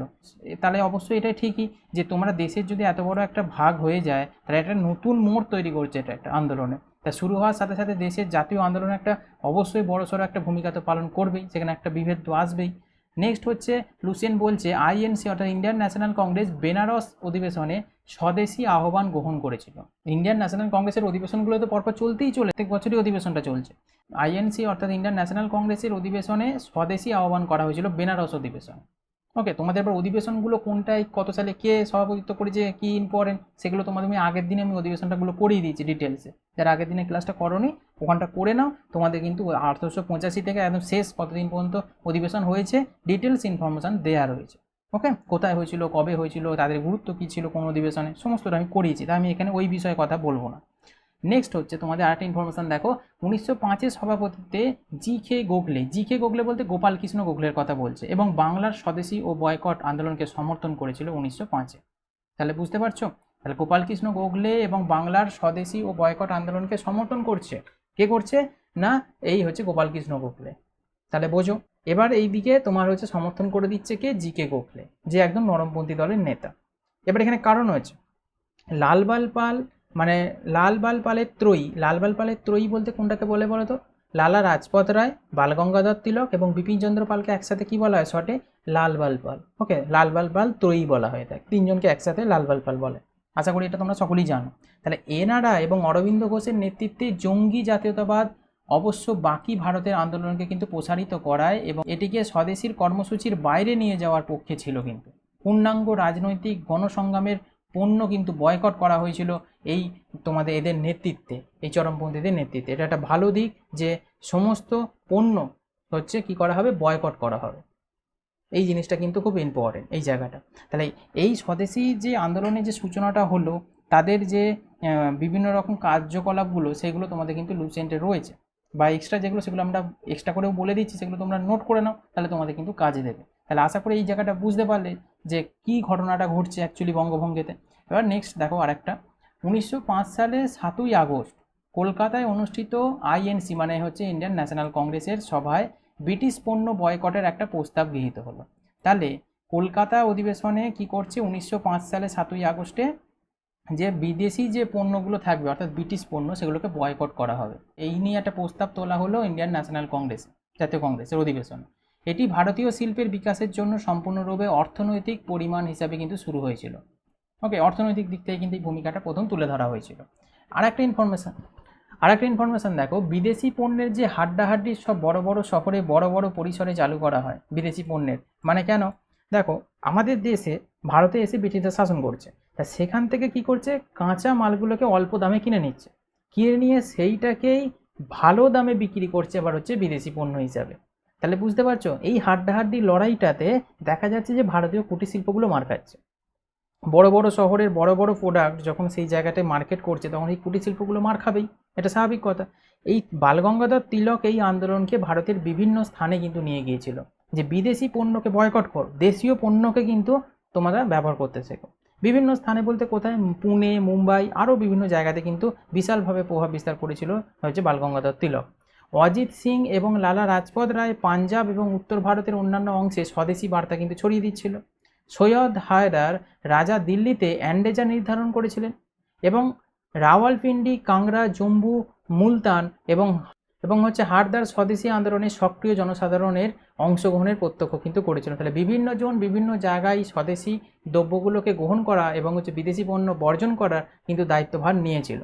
চিদম্বরম পিল্লাই আন্দোলনকে মাদ্রাজ প্রেসিডেন্সিতে নিয়ে গিয়েছিলেন। তাহলে বিভিন্ন জন বিভিন্ন জায়গায় কিন্তু এই আন্দোলনকে ছড়িয়ে দিচ্ছে। বিপিনচন্দ্র কী করেছিল, বন্ধুদের বিভিন্ন বক্তৃতা বিস্তৃতি যে সম্পর্কে জানিয়েছিল যে স্বদেশি পণ্য কেন গ্রহণ করব, বিদেশি পণ্য কেন বর্জন করব, এই নিয়েও কিন্তু একটা বিভিন্ন রকম প্রভাব বিস্তার করেছিল। তা কে কোথায় প্রভাব বিস্তার করছে এই ইনফরমেশনটা কিন্তু লুসেন্টে রয়েছে এই তোমার বঙ্গভঙ্গ সম্পর্কে। এই জিনিসগুলো তোমাদের কিন্তু জানতে হবে। এবার আমি তোমাদের বলবো এই বঙ্গভঙ্গ বিরোধী আন্দোলন সম্পর্কে এক্সট্রা ইনফরমেশন। কেন এক্সট্রা ইনফরমেশন বলছি, এটা লুসিয়েন্টে তোমাদের নেই কিন্তু এটা তোমাদের জানা দরকার। ওকে, এখানটা না জানলে তোমরা অনেক জিনিস মিস করে যাবে, তাই এটা তোমাদের এক্সাম রিলেটেড খুব ইম্পর্টেন্ট। দেখো এখানটা তোমাদের আমি বলে দিই বঙ্গভঙ্গ বিরোধী আন্দোলন সম্পর্কে কিছু extra information, short information gist হিসাবে তোমরা নোট করবে। বেঙ্গলি পত্রিকার সুরেন্দ্রনাথ বন্দ্যোপাধ্যায় বঙ্গভঙ্গকে গুরুতর জাতীয় বিপর্যয় বলে মন্তব্য করেছে। ডাইরেক্ট প্রশ্ন আছে যে গুরুতর জাতীয় বিপর্যয় বলে মন্তব্য করেছে বঙ্গভঙ্গকে কে? সুরেন্দ্রনাথ বন্দ্যোপাধ্যায়। কোন পত্রিকায় করেছে? বেঙ্গলি পত্রিকায় করেছে। ওকে, নেক্সট দেখো 1905 খ্রিস্টাব্দে 6ই অক্টোবর বঙ্গভঙ্গের দিন কবিগুরু রবীন্দ্রনাথ ঠাকুরের উদ্যোগে রাখি বন্ধন উৎসব কিন্তু পালন হয়েছিল। এই জিনিসটা জানতে হবে, 1905-এর 6ই অক্টোবর। ওকে, এবার এই যে বিষয়টা তোমাদের আমি বলছিলাম যে বঙ্গভঙ্গ বিরোধী কিছু স্বদেশি আন্দোলনও তো ছিল, সেটা লুসিয়েন্টে কভার করেনি। আমি তোমাদের জিস্ট হিসাবে বলে রাখছি যে বঙ্গভঙ্গের উদ্দেশ্য কি, এগুলো কি ছিল, কোথায় কি প্রভাব বিস্তার করেছিল সেগুলো লুসিয়েন্ট কভার করেছে, কিন্তু বঙ্গভঙ্গ বিরোধী কিছু স্বদেশি আন্দোলনও হয়েছিল যেমন রাখি বন্ধন উৎসব। ওকে, এইটাও কিন্তু তোমার বঙ্গভঙ্গের একটা স্বদেশি আন্দোলন, এটা তোমাদের জেনে রাখতে হবে। কে করেছিল? কবিগুরু রবীন্দ্রনাথ ঠাকুর করেছিল। ওকে, নেক্সট দেখো সঞ্জীবনী পত্রিকার সম্পাদক কৃষ্ণকুমার মিত্র তার পত্রিকায় প্রথম বয়কট বা সমস্ত বিলেতি দ্রব্য সামগ্রী বর্জনকে আন্দোলনের প্রধান অস্ত্র গড়ে তুলেছিল। তাহলে কৃষ্ণকুমার মিত্রর একটা পত্রিকা ছিল যার নাম হচ্ছে সঞ্জীবনী। ওকে, এই পত্রিকাতে তিনি কি করলেন না বয়কট বা সমস্ত বিলেতি যে দ্রব্য সামগ্রী যেগুলো আছে সেগুলোকে বয়কট করো, স্বদেশি পণ্য গ্রহণ করো, এই নিয়ে কিন্তু তার লেখালেখি কাজ শুরু করলো। তাহলে এটাও একটা মুখ্য ভূমিকা পালন করছে স্বদেশি আন্দোলন হিসাবে, বঙ্গভঙ্গ বিরোধী আন্দোলন। বঙ্গভঙ্গের বিরুদ্ধে যারা কাজ করেছে সেগুলোকে আমরা বঙ্গভঙ্গ বিরোধী বলবো। আর সেই যে স্বদেশি আন্দোলনগুলো যে হয়েছিল তার মধ্যে এদের হচ্ছে ভূমিকাগুলো কিন্তু খুব গুরুত্বপূর্ণ। রাখি বন্ধন উৎসব বলো, বিভিন্ন নিষ্ক্রিয় প্রতিরোধ বা বয়কট বলো, যেমন হচ্ছে বয়কটের মধ্যে সঞ্জীবনীটা বলতে পারো, এই পত্রিকার কথাটা কৃষ্ণকুমার মিত্রের যে পত্রিকাটা ছিল। এছাড়া আর একটা ছিল বলে রাখি তোমাদের, বিভিন্ন ছাত্রছাত্রী, স্কুল শিক্ষক বা বিভিন্ন চাকরিজীবী সকলেই কিন্তু এই বয়কটে কিন্তু সামিল হয়েছিল, হয়নি তা না, অনেকেই কিন্তু এই বয়কটে কিন্তু সামিল হয়েছিল। সঞ্জীবনী পত্রিকায় যখন প্রকাশ পাচ্ছে কৃষ্ণকুমার মিত্র যখন লিখছে, তবে সরকারি দমননীতির কারণে বয়কট বিশেষ কিন্তু সফল হয়নি, কেননা সরকার যেখানেই দেখতে পাচ্ছে বয়কট হচ্ছে মেরে ধরে লাঠিচার্জ করে সেখান থেকে তুলে দিচ্ছে। বুঝতে পারছো বিষয়টা? কেননা সরকারের এখানে লস হবে যদি বঙ্গভঙ্গ যদি সফল না হতে পারে। তাই বিষয়টা এরকম। তাহলে আর একটা ইনফরমেশন তোমাদের জেনে রাখতে হবে, সতীশচন্দ্র মুখোপাধ্যায়ের ডন পত্রিকা ছিল একটা। এই পত্রিকায় কিন্তু স্বদেশী শিক্ষার প্রচার এবং প্রসারে মুখ্য ভূমিকা কিন্তু পালন করেছে। তাহলে স্বদেশী শিক্ষার যে প্রচার বা প্রসার, এটা কোন পত্রিকায় প্রকাশ পেয়েছে? ডন পত্রিকা। সেটা কার? সতীশচন্দ্র মুখোপাধ্যায়। এগুলো শর্ট একদম ইনফরমেশন, এগুলো কিন্তু মোস্ট ইম্পর্টেন্ট, এখান থেকে প্রশ্ন আসেই। ওকে, আর একটা দেখো, বঙ্গভঙ্গ বিরোধী আন্দোলনে শিল্পের ওপরও কিন্তু প্রসার পড়েছিল। ওকে, শিল্পের ওপর প্রভাবটা কিন্তু অনেকটাই ছিল। বাংলায় আচার্য প্রফুল্লচন্দ্র রায়, নামটা শুনেছো নিশ্চয়ই, ইনি বেঙ্গল কেমিক্যাল কারখানা কিন্তু স্থাপন করেছিল 1901-এ। এছাড়া ডক্টর নীলরতন সরকার বাংলার জাতীয় সাবান কারখানা এবং জাতীয় চর্ম কারখানা স্থাপন করেছিল 1901-এ। এবং মাদ্রাজে ডক্টর চিদম্বরম পিল্লাই স্বদেশী জাহাজ কোম্পানি প্রতিষ্ঠা করেছিল 1906। এবং গুরুত্বপূর্ণ আরেকজন ব্যক্তি ছিল জামশেদজি টাটা, নামটা শুনেছো, জামশেদপুরে লৌহ ইস্পাত কারখানা স্থাপন করেছিল 1907-এ। তাহলে এইগুলো কিন্তু বিভিন্ন শিল্পের ওপরও কিন্তু প্রভাব ফেলেছিল এই বঙ্গভঙ্গ। তাই স্বদেশী বিভিন্ন রকম শিল্প কারখানাও কিন্তু গড়ে উঠতে থাকছে, তাদের মধ্যে ভূমিকা হচ্ছে এইগুলো। এগুলো এক্সাম্পল, এগুলো খুব ইম্পর্টেন্ট, এক্সামে প্রশ্ন তো আসেই, এবং এগুলো খুব গুরুত্বপূর্ণ ভূমিকা পালন করছে বঙ্গভঙ্গ বিরোধীতে। ওকে, নেক্সট আমি আরও কিছু ইনফরমেশন তোমাদের দিচ্ছি, সেগুলো নোট করবে। বঙ্গভঙ্গ বিরোধী আন্দোলনে সংবাদপত্রের ভূমিকা কিন্তু গুরুত্বপূর্ণ ছিল। কিছু পত্রপত্রিকা তো ছিল দৈনিক, কিন্তু কিছু সংবাদপত্রও ছিল। এবং তাদের মধ্যে উল্লেখযোগ্য আমি কিছু নাম তোমাদের দিচ্ছি, এগুলো এক্সাম রিলেটেড। কৃষ্ণ কুমার মিত্রের সঞ্জীবনী, খুব ইম্পর্টেন্ট, নামগুলো ভালো করে মনে রাখবে, একদম মুখস্থ করে নেবে, প্রশ্ন আসে। সুরেন্দ্রনাথ বন্দ্যোপাধ্যায়ের হচ্ছে বেঙ্গলি পত্রিকা, অরবিন্দ ঘোষের বন্দে মাতরম পত্রিকা, ভূপেন্দ্রনাথ দত্তের যুগান্তর পত্রিকা, ব্রহ্মবান্ধব উপাধ্যায়ের সন্ধ্যা পত্রিকা। আরও আছে, কিন্তু এই কটা নাম যদি তোমরা মুখস্থ করে নাও, তাহলে বঙ্গভঙ্গ বিরোধী আন্দোলনে গুরুত্বপূর্ণ ভূমিকা পালন করেছে এই পত্রিকাগুলো, সেগুলো তোমরা জেনে যাবে। এছাড়াও এখান থেকে যে শর্ট প্রশ্নগুলো আসে বিভিন্ন এক্সামে, যে কোনো পত্রিকার হচ্ছে সম্পাদক কে ছিল, এগুলো থেকে প্রশ্ন আসে। তোমরা যদি এই কটা করে নাও, তাহলে দেখবে তোমাদের এক্সামে কমন চলে আসছে।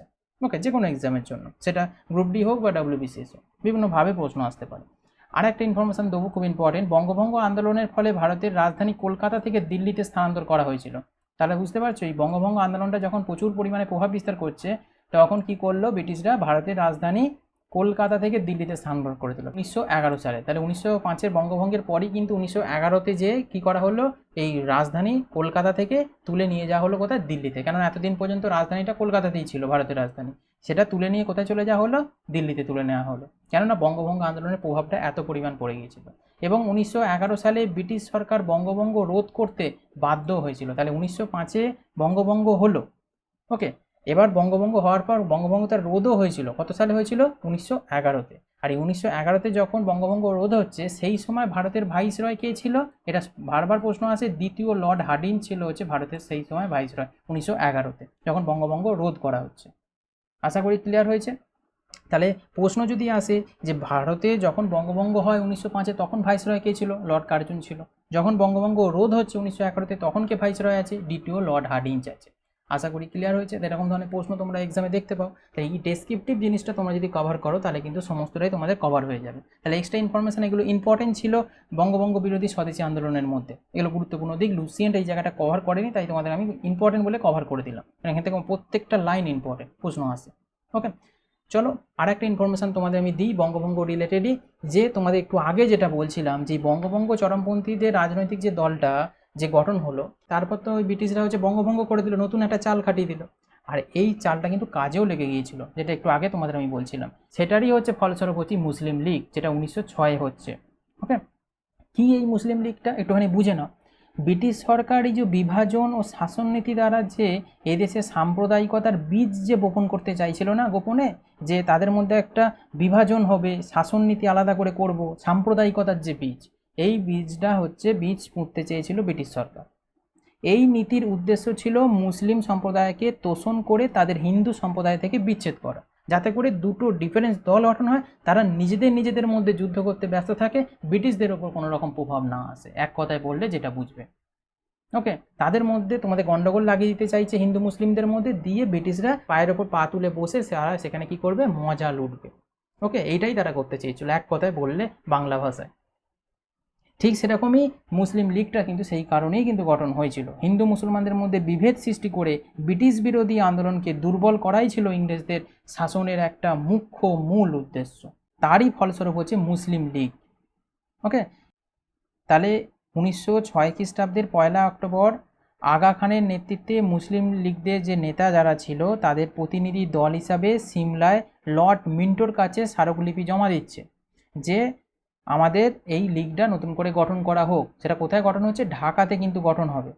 ওকে, তো এই জিনিসটা কিন্তু বুঝবে। 1906 মুসলিম লীগ গঠন হচ্ছে। প্রশ্ন আসে, মুসলিমদের জন্য একটি পৃথক সংগঠন গড়ে তুললে তাদের নাকি নিজস্ব দাবি দাওয়া যেগুলো আছে সেগুলো আলাদা করে পেশ করতে পারবে। তাদের বক্তব্য, তারা যে জোটবদ্ধ হয়ে হিন্দু মুসলিম একসাথে কাজ করলে সেই জোটটার মুখ্য ভূমিকা পেত, এই জিনিসটা আস্তে আস্তে তারা ভুলে যাচ্ছে। তাদেরকে কানেতে ভুল মন্ত্র পড়ানো হয়েছে। তাদেরকে পড়ানো হয়েছে তোমরা আলাদাভাবে পার্টিশন করো, তাহলে তোমাদের দাবিগুলো মেনে নেওয়া হবে। কিন্তু অ্যাকচুয়ালি ব্রিটিশরা সেটা কখনোই করবে না। একটা দাবি মানছে না, তারপর তোমাদের দুটো দাবি মানবে? কখনোই না। কিন্তু এরা সেটা বুঝতে পারেনি। এরা মনে করেছে আমাদের দাবিটা আলাদা করে পেশ করলে নাকি আমরা সেই দাবিটা মেনে নিতে পারলে আমরা স্বাধীনতা পেয়ে যাব। কিন্তু বিষয়টা সেটা পরবর্তীকালে একদমই হয়নি। ওকে, মিন্টোর যে পরামর্শ যেটা ছিল, মুসলিমদের দাবি দাওয়া আদায় ও সাম্প্রদায়িক যে অগ্রগতির জন্য পৃথক মুসলিম সংগঠন গড়ে তোলা যে বিষয়, লর্ড মিন্টো সিমলায় উপস্থিত মুসলিম নেতাদের পরামর্শ দিয়েছিল। মিন্টোই দিয়েছিল। তাহলে এখান থেকে প্রশ্ন আসতে পারে, মুসলিম লীগ কবে গঠন হয়েছিল? 1906। কোথায় গঠন হয়েছিল? ঢাকাতে গঠন হয়েছিল। এটা জেনে রাখবে। ও নবাব সলিমুল্লাহ ডাকে কিন্তু ঢাকায় একটা সর্বভারতীয় মুসলিম লীগের সম্মেলন অনুষ্ঠিত হয়েছিল। নামটা মনে রাখবে, সলিমুল্লাহ। এনার ডাকেতে কিন্তু ঢাকাতে এই মুসলিম লীগের সম্মেলন অনুষ্ঠিত হয়েছিল। এই সম্মেলন 30শে ডিসেম্বর আনুষ্ঠানিকভাবে সারা ভারত মুসলিম লীগ মানে অল ইন্ডিয়া মুসলিম লীগ প্রতিষ্ঠিত হয়। তাহলে মনে রাখবে, সারা ভারত মুসলিম লীগ বা অল ইন্ডিয়া মুসলিম লীগ প্রতিষ্ঠিত হয়েছিল কবে? 1906 30শে ডিসেম্বর। আশা করি ক্লিয়ার হয়েছে। লীগের প্রথম সভাপতি নিযুক্ত হয়েছিল কাকে? আগা খানকে। আগা খানকে প্রথম হচ্ছে মুসলিম লীগের সভাপতি নিযুক্ত করা হয়েছিল, এটা নোট করবে। ওকে, লীগ বঙ্গভঙ্গকে সমর্থন করেছিল, স্বদেশী আন্দোলনের বিরোধিতা করেছিল এবং সম্প্রদায়ের জন্য মুসলিমদের জন্য একটা পৃথক নির্বাচনের দাবি জানিয়েছিল। এর ফলে হিন্দু মুসলমানদের মধ্যে একটা বৈষম্যের সৃষ্টি হয়েছিল। তাহলে বুঝতে পারছো কেন তার মানে গন্ডগোলটা আরও পরিমাণ বেড়ে গিয়েছিল। এখানে একদিকে এত গন্ডগোল, এরা আবার কি করছে না, বঙ্গভঙ্গকে সমর্থন করে দিচ্ছে, স্বদেশী আন্দোলনের বিরোধিতা করছে। তারা সম্প্রদায়ের মধ্যে মুসলমানদের একটা পৃথক নির্বাচনের দাবি আলাদা করে জানাতে চাইছে। তাহলে এইগুলো যদি করা হয়, দেশের উন্নতি হবে? অবনতিই তো হবে। ওকে, তাহলে এই ইংরেজরা এটাই চেয়েছিল যে নিজেদের মধ্যে বিরোধ করো, নিজেদের মধ্যে যুদ্ধ করো, আর এই দিক থেকে ব্রিটিশরা বসে তাদের আনন্দ উপভোগ করুক। তাই এইটাই হচ্ছে তোমার বিষয় মুসলিম লীগ।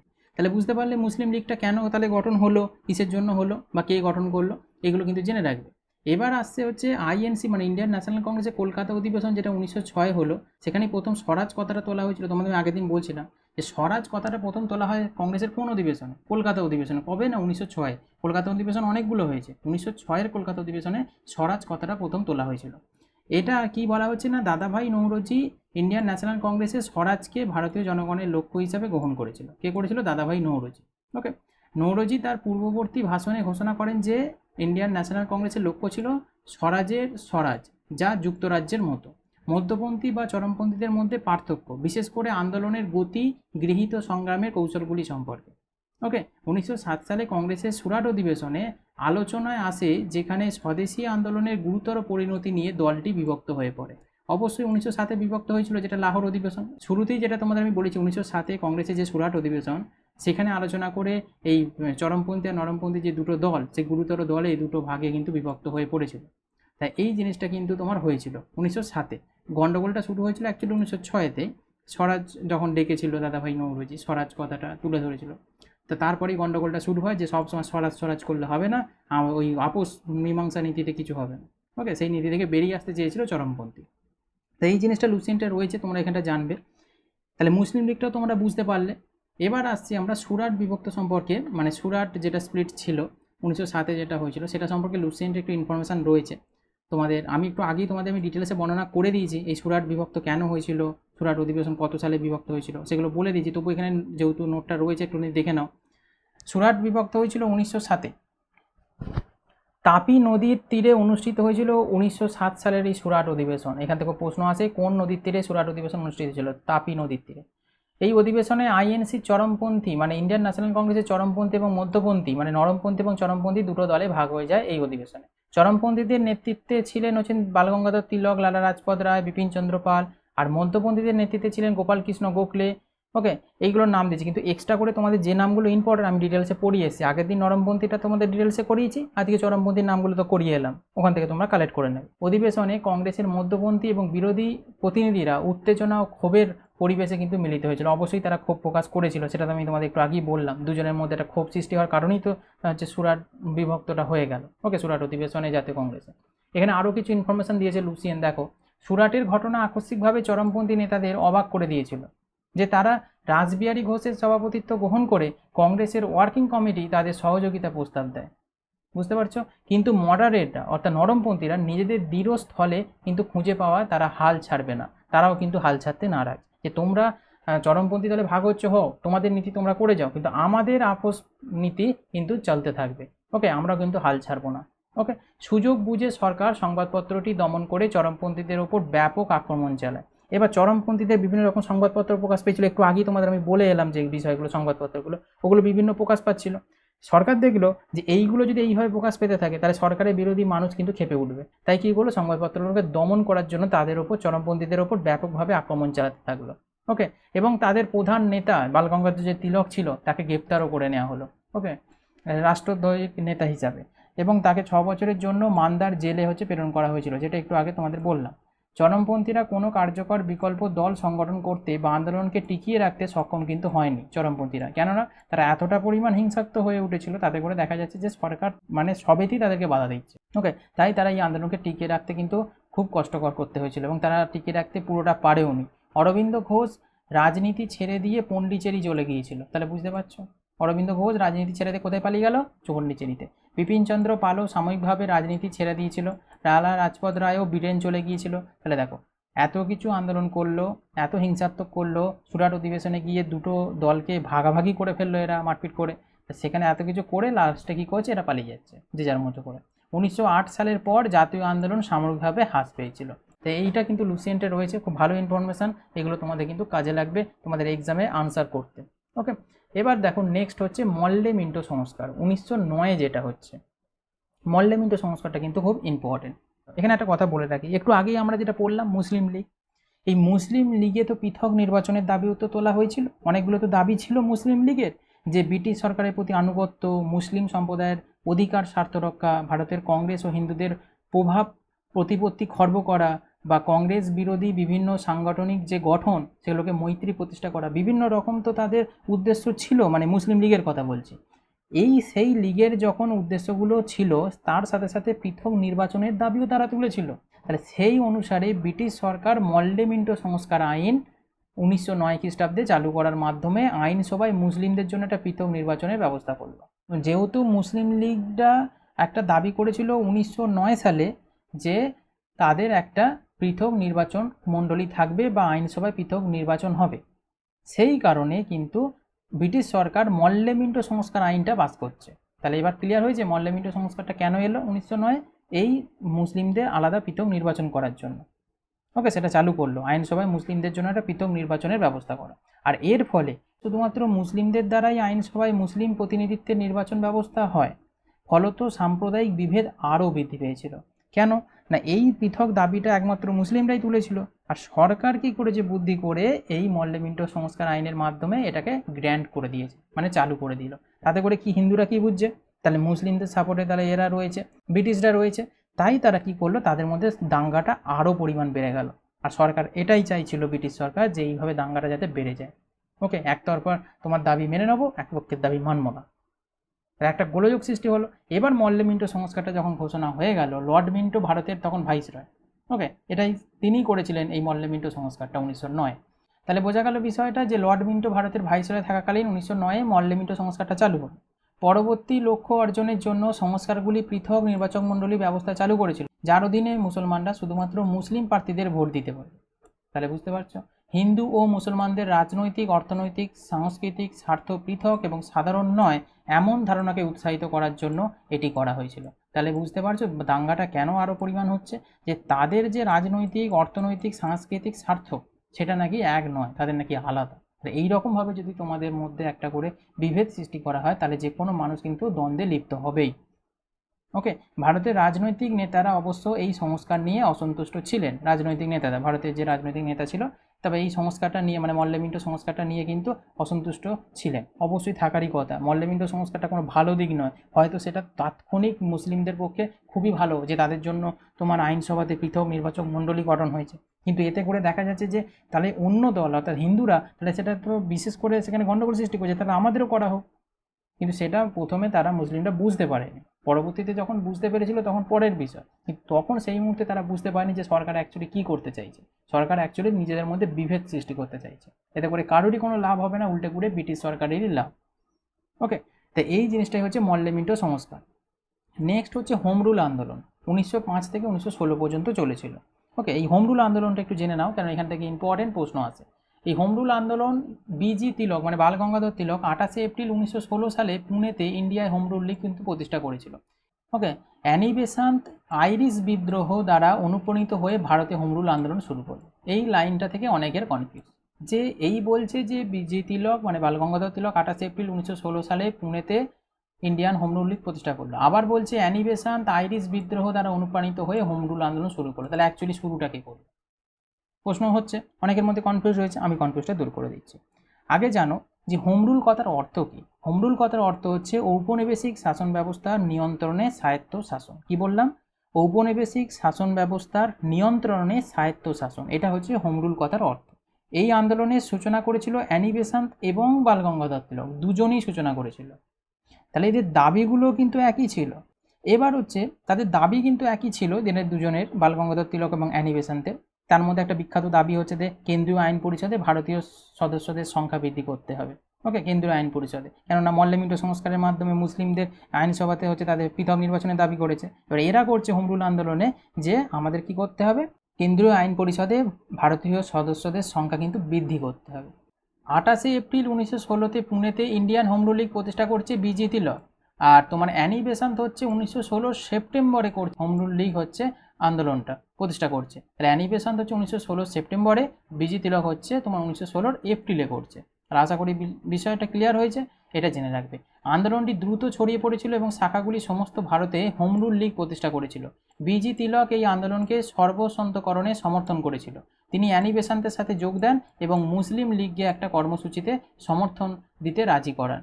ওকে, মানে হোম রুল আন্দোলনে অ্যানি বেসান্ত যে প্রথমে যে ভূমিকাটা পালন করেছিল তারই অনুকরণে আবার হচ্ছে তোমার বাল গঙ্গাধর তিলক হোম রুল লীগ প্রতিষ্ঠা করলো, এনারা দুজনে মিলে কাজ করছিল। এই জিনিসটা কিন্তু তোমাদের জেনে রাখতে হবে হোম রুল আন্দোলন সম্পর্কে। এবার আমি তোমাদের এক্সট্রা ইনফরমেশন দিয়ে রেখেছি, অ্যানি বেসান্ত কর্তৃক লীগ প্রতিষ্ঠা আর বাল গঙ্গাধর কর্তৃক হচ্ছে লীগ প্রতিষ্ঠা, হোম রুল লীগের কথা হচ্ছে। এই দুটো লীগ নিয়ে অনেকের মধ্যে কনফিউজটা যে ক্লিয়ারটা আমি করে দিচ্ছি, দেখো এটা তোমাদের এক্সট্রা ইনফরমেশন হিসাবে আমি তোমাদের করাচ্ছি। ওকে, অ্যানি বেসান্ত কর্তৃক লীগ প্রতিষ্ঠা যেটা হয়েছিল 1916 খ্রিস্টাব্দে, Annie Besant home rule league নামে নতুন রাজনৈতিক সংগঠন করে। ওকে, আর এই বাল গঙ্গাধর তিলক কর্তৃক যেটা হয়েছিল অ্যানি বেসান্তের হোম রুল লীগের অনুকরণে 1916 সালে বাল গঙ্গাধর তিলক মহারাষ্ট্রে ভারতীয় হোম রুল লীগ প্রতিষ্ঠা করছে। ওকে, অ্যানি বেসান্তের অনুকরণে অ্যানি বেসান্ত নিউ ইন্ডিয়া এবং হচ্ছে দ্য কমনওয়েলথ এই দুটি পত্রিকার কিন্তু প্রকাশ করেছিল। কী কী দুটি পত্রিকা ভালো করে মনে রাখবে, নিউ ইন্ডিয়া এবং দ্য কমনওয়েলথ, অ্যানি বেসান্তের এই দুটি পত্রিকা প্রকাশ করে লীগের আদর্শকে প্রচার করছিল, প্রশ্ন আছে। আর তোমার বাল গঙ্গাধর তিলক হচ্ছে সেও দুটো পত্রিকা প্রকাশ করেছিল। ওকে, একটা হচ্ছে মারাঠা, একটা হচ্ছে কেশরী, এই দুটো পত্রিকার মাধ্যমে সে হচ্ছে লীগের আদর্শ প্রচার করছে। তাহলে বাল গঙ্গাধর তিলক দুটো পত্রিকার মাধ্যমে প্রচার করছে আলাদাভাবে, অ্যানি বেসান্ত হচ্ছে তার নিউ ইন্ডিয়া এবং দ্য কমনওয়েলথ পত্রিকার মাধ্যমে তার লীগ সম্পর্কে প্রচার করছে। এইখান থেকে কিন্তু প্রশ্নগুলো এসে থাকে, এই জায়গাটা কিন্তু জেনে রাখবে। ওকে, এবার আমরা চলে যাব লখনৌ প্যাক্ট কংগ্রেস লীগ প্যাক্ট, যেটা 1916-তে হয়েছিল, মানে লখনৌ চুক্তি, তোমরা নামটা শুনেছো, 1916-তে লখনৌ চুক্তি কংগ্রেসের লীগ চুক্তি যেটাকে বলা হয়ে থাকে। এটাও কিন্তু ইম্পর্টেন্ট, তোমাদের লুসেন্টে ইনফরমেশনটা রয়েছে, এটা তোমরা অবশ্যই নোট করবে। হিন্দু মুসলিম ঐক্য অর্জনে একটা গুরুত্বপূর্ণ পদক্ষেপ ছিল এই লখনৌ চুক্তি। তাহলে হিন্দু মুসলিম ঐক্য অর্জনে এবার দেখো, এতক্ষণ ধরে চলছিল তাদের মধ্যে বিরোধিতা, তাদের বিরোধ হলো, তাদের ভাঙন হলো, তারা বিভিন্নভাবে দল গঠন করলো, এবার আসছে তাদের মধ্যে ঐক্য প্রতিষ্ঠা, সেটাই হচ্ছে লখনৌ চুক্তি। তাহলে বোঝো, হিন্দু মুসলিম ঐক্য অর্জনে একটা গুরুত্বপূর্ণ পদক্ষেপ ছিল লখনৌ চুক্তি, যেটা 1916-তে হয়েছিল। ওকে, ব্রিটেন ও তুরস্কের মধ্যে যুদ্ধের পর মুসলমানদের মধ্যে ব্রিটিশ বিরোধী অনুভূতির সৃষ্টি হয়। তাহলে দেখো, এতদিন পর্যন্ত মুসলিমরা বুঝতে পারছিল না, বঙ্গভঙ্গের সঙ্গে সহায়তা করলো, স্বদেশি পণ্য বয়কট যখন করা হচ্ছিল তারা সেটা বিরোধী করছিল। করে নানা রকম দল গঠন করলো, মুসলিম লীগ গঠন করলো, করে তারা একটা আলাদা করে বিভিন্ন রকম মতাদর্শ তৈরি করলো, কিন্তু করেও লাস্ট পর্যন্ত কিছুই হলো না। যেটা তোমাদের আমি বলছিলাম যে কিছুই হবে না, এখানে ব্রিটিশদেরই সমস্ত কিছু লাভ হবে, আর সেটাই হলো। আর সেই কারণ যখন তারা বুঝতে পারছে, অর্থাৎ ব্রিটেন ও তুরস্কের মধ্যে যুদ্ধের পর যখন মুসলমানদের মধ্যে ব্রিটিশ বিরোধী অনুভূতি হচ্ছে, তাদের মনে হচ্ছে যে ব্রিটিশরা আমাদের সাথ দেবে না, তখন কি করছে, তারা একটা হিন্দু মুসলিম ঐক্য সৃষ্টি করার জন্য চেষ্টা করছে।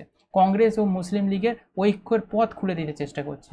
1916 সালে লখনৌতে কংগ্রেস ও মুসলিম লীগ উভয়ই অধিবেশন হয়েছিল। 1916 সালে কোথায়? লখনৌতে। ওকে, এখানে কংগ্রেস ও মুসলিম লীগ উভয়েরই কিন্তু অধিবেশন হয়। কেন? মুসলিম লীগ আলাদা একটা গঠন করেছিল তাদের সংস্থা, কংগ্রেসের সাথে যোগ করেনি, যে কংগ্রেস থেকে বেরিয়ে গিয়েছিল। এবার তারা দুজনে মিলে একটা লখনৌতে 1916 সালে অধিবেশন করলো। বিখ্যাত লখনৌ চুক্তির সমাপ্তি কিন্তু ঘটলো। কংগ্রেস দেশের জন্য পৃথক নির্বাচক মণ্ডলী এবং উভয় সংগঠনকে যৌথভাবে ডোমিনিয়ন স্ট্যাটাস গ্রহণ করেছে। এইটা কিন্তু জিনিসটা মনে রাখবে, ডোমিনিয়ন স্ট্যাটাস কিন্তু গ্রহণ করলো। ওকে, তারা একসাথে জোট বাঁধতে চাইছে। এবার হিন্দু মুসলিম ঐক্যের ব্রিটিশদের শঙ্কিত করে, যা সরকারকে তার ভবিষ্যৎ নীতি ঘোষণা করতে বাধ্য করে। এই লাইনটা কিন্তু ইম্পর্টেন্ট। হিন্দু মুসলিম যে ঐক্য, এটা ব্রিটিশদের বিশাল পরিমাণে শঙ্কিত করেছিল, মানে আতঙ্কিত করে তুলেছিল, যে হিন্দু মুসলিম আবার এক জায়গায় জোট হয়ে যাচ্ছে, তাহলে তো আমাদের বিশাল ক্ষতি হতে পারে, ব্রিটিশরা ভাবছে। তাই এই সরকারকে তার ভবিষ্যৎ নীতি ঘোষণা করতে কিন্তু বাধ্য করেছিল, যে আরও কিছু তাহলে নীতি প্ল্যান করতে হবে, প্রি প্ল্যান করতে হবে আগের মতো। তারা আবার কূটনৈতিক চাল কিন্তু চালতে থাকবে। 1916 সালে এই ব্রিটিশ নীতি ঘোষণা করা হয়েছিল, যার মাধ্যমে সরকারে ভারতীয়দের অ্যাসোসিয়েশন বৃদ্ধি করা হয়েছিল এবং স্থানীয় স্বশাসিত প্রতিষ্ঠানগুলি স্নাতক বিকাশের কথা ছিল। তাই এইগুলো কিন্তু আস্তে আস্তে বিকাশ করতে লাভ করছে ব্রিটিশ সরকার। ওকে, এই জিনিসটা কিন্তু লুসিয়েন্টে তোমরা পাবে, লখনৌ চুক্তি। লখনৌ চুক্তির মাধ্যমে তাহলে কিন্তু কি হলো না, মুসলিম এবং হিন্দুদের মধ্যে একটা ঐক্যের ঘটনা ঘটতে থাকলো। ওকে, বিখ্যাত লখনৌ চুক্তির কিন্তু সমাপ্তি ঘটছে এখানটা, এটা কিন্তু জেনে রাখবে। এবার নেক্সট হচ্ছে মন্টেগু ঘোষণা 1917-তে যেটা হয়েছিল। ওকে, মন্টেগু ঘোষণা বলে আমরা জানি 1917 সালের আগস্টের এই ঘটনাটা ঘটে। মন্টেগু হয়েছে ডিক্লারেশন, আগস্ট ডিক্লারেশন যেটাকে বলে থাকি, 1917-তে হয়েছিল। এটা লুসিয়েন্টে রয়েছে, খুব ইম্পর্টেন্ট। এখানটা জেনে রাখবে, ভারত সরকারের ওপর নিয়ন্ত্রণ ধীরে ধীরে ভারতের জনগণের কাছে হস্তান্তর করা হবে, হয়নি, হবে। ওকে, এই নিয়ন্ত্রণ যে ব্রিটিশ সরকার যেটা নিয়ন্ত্রণ করছে, এটা ব্রিটিশ সরকার করবে না, ভারতের হাতে আস্তে আস্তে দেওয়া হবে। এই ছিল লখনৌ চুক্তিতে হিন্দু মুসলিম ঐক্যের ফল। লখনৌ চুক্তিটা যখন হলো, হিন্দু মুসলিম এক জায়গায় জোট বাঁধলো, তখন সরকার ভাবলো আর কোনো প্রিপ্ল্যান করে খুব একটা লাভ হবে না, এবার স্বাধীনতা আস্তে আস্তে ভারতের হাতে তুলে দিতে হবে, তাদের ক্ষমতা তাদেরকে ফিরিয়ে দিতে হবে। তাই সেটা দেবে এই প্রস্তাব তারা বলল। এটাই হচ্ছে মন্টেগু ঘোষণা, মানে মন্টেগু ঘোষণা করেছিল। বোঝা যাচ্ছে?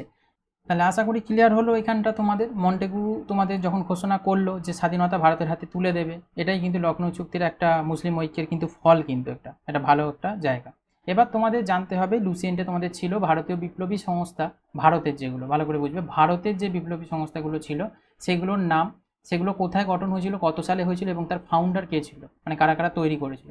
যেমন হচ্ছে ভায়াম মান্ডালা মিত্র মেলা অনুশীলন সমিতি, অভিনব ভারত, স্বদেশ বন্ধু সমিতি, অনুশীলন সমিতি, এগুলো কিন্তু খুব ইম্পর্টেন্ট। ভারত মাতা সমাজ, হিন্দুস্তান রিপাবলিকান অ্যাসোসিয়েশন, ভারত নৌজওয়ান সভা, Hindustan socialist Republican association army, এগুলো কোথায় গঠন হয়েছিল, কোন বছর গঠন হয়েছিল, তার ফাউন্ডার কারা কারা ছিল, এইগুলো অবশ্যই তোমরা নোট করবে। এগুলো আমি তোমাদের বলছি না, চার্ট আকারে দিয়ে রেখেছি, তোমরা অবশ্যই এগুলো নোট করে নিয়ে মুখস্থ করো, তোমাদের কিন্তু এক্সামে কাজে দেবে, কেন এখান থেকে শর্ট প্রশ্ন আসে। যেমন অভিনব ভারত কত সালে গঠন হয়েছিল, 1904-এ। কে করেছিল, ফাউন্ডার কে ছিল, বিক্রম দামোদর সাভারকর। ওকে, পুনেতে স্থাপন করা ছিল। এরকম অনুশীলন সমিতি কত সালে কোথায় হয়েছিল, কে ফাউন্ডার ছিল, বারবার প্রশ্ন আসে, পুলিন বিহারী দাস ছিল। তো এইগুলো কিন্তু ইম্পর্টেন্ট ভারতের তরফ থেকে যে বিপ্লবী সংস্থাগুলো ছিল। এবার হচ্ছে জানতে হবে বিদেশি তরফ থেকে যেগুলো বিপ্লবী সংস্থা ছিল, এইগুলোও ইম্পর্টেন্ট। 6টা রয়েছে তোমাদের। Indian home rule society, India house বলে যেটা পড়ে, লন্ডনে এটা হয়েছিল 1904-এ, শ্যামাজি কৃষ্ণ বর্মা যার ফাউন্ডার ছিল।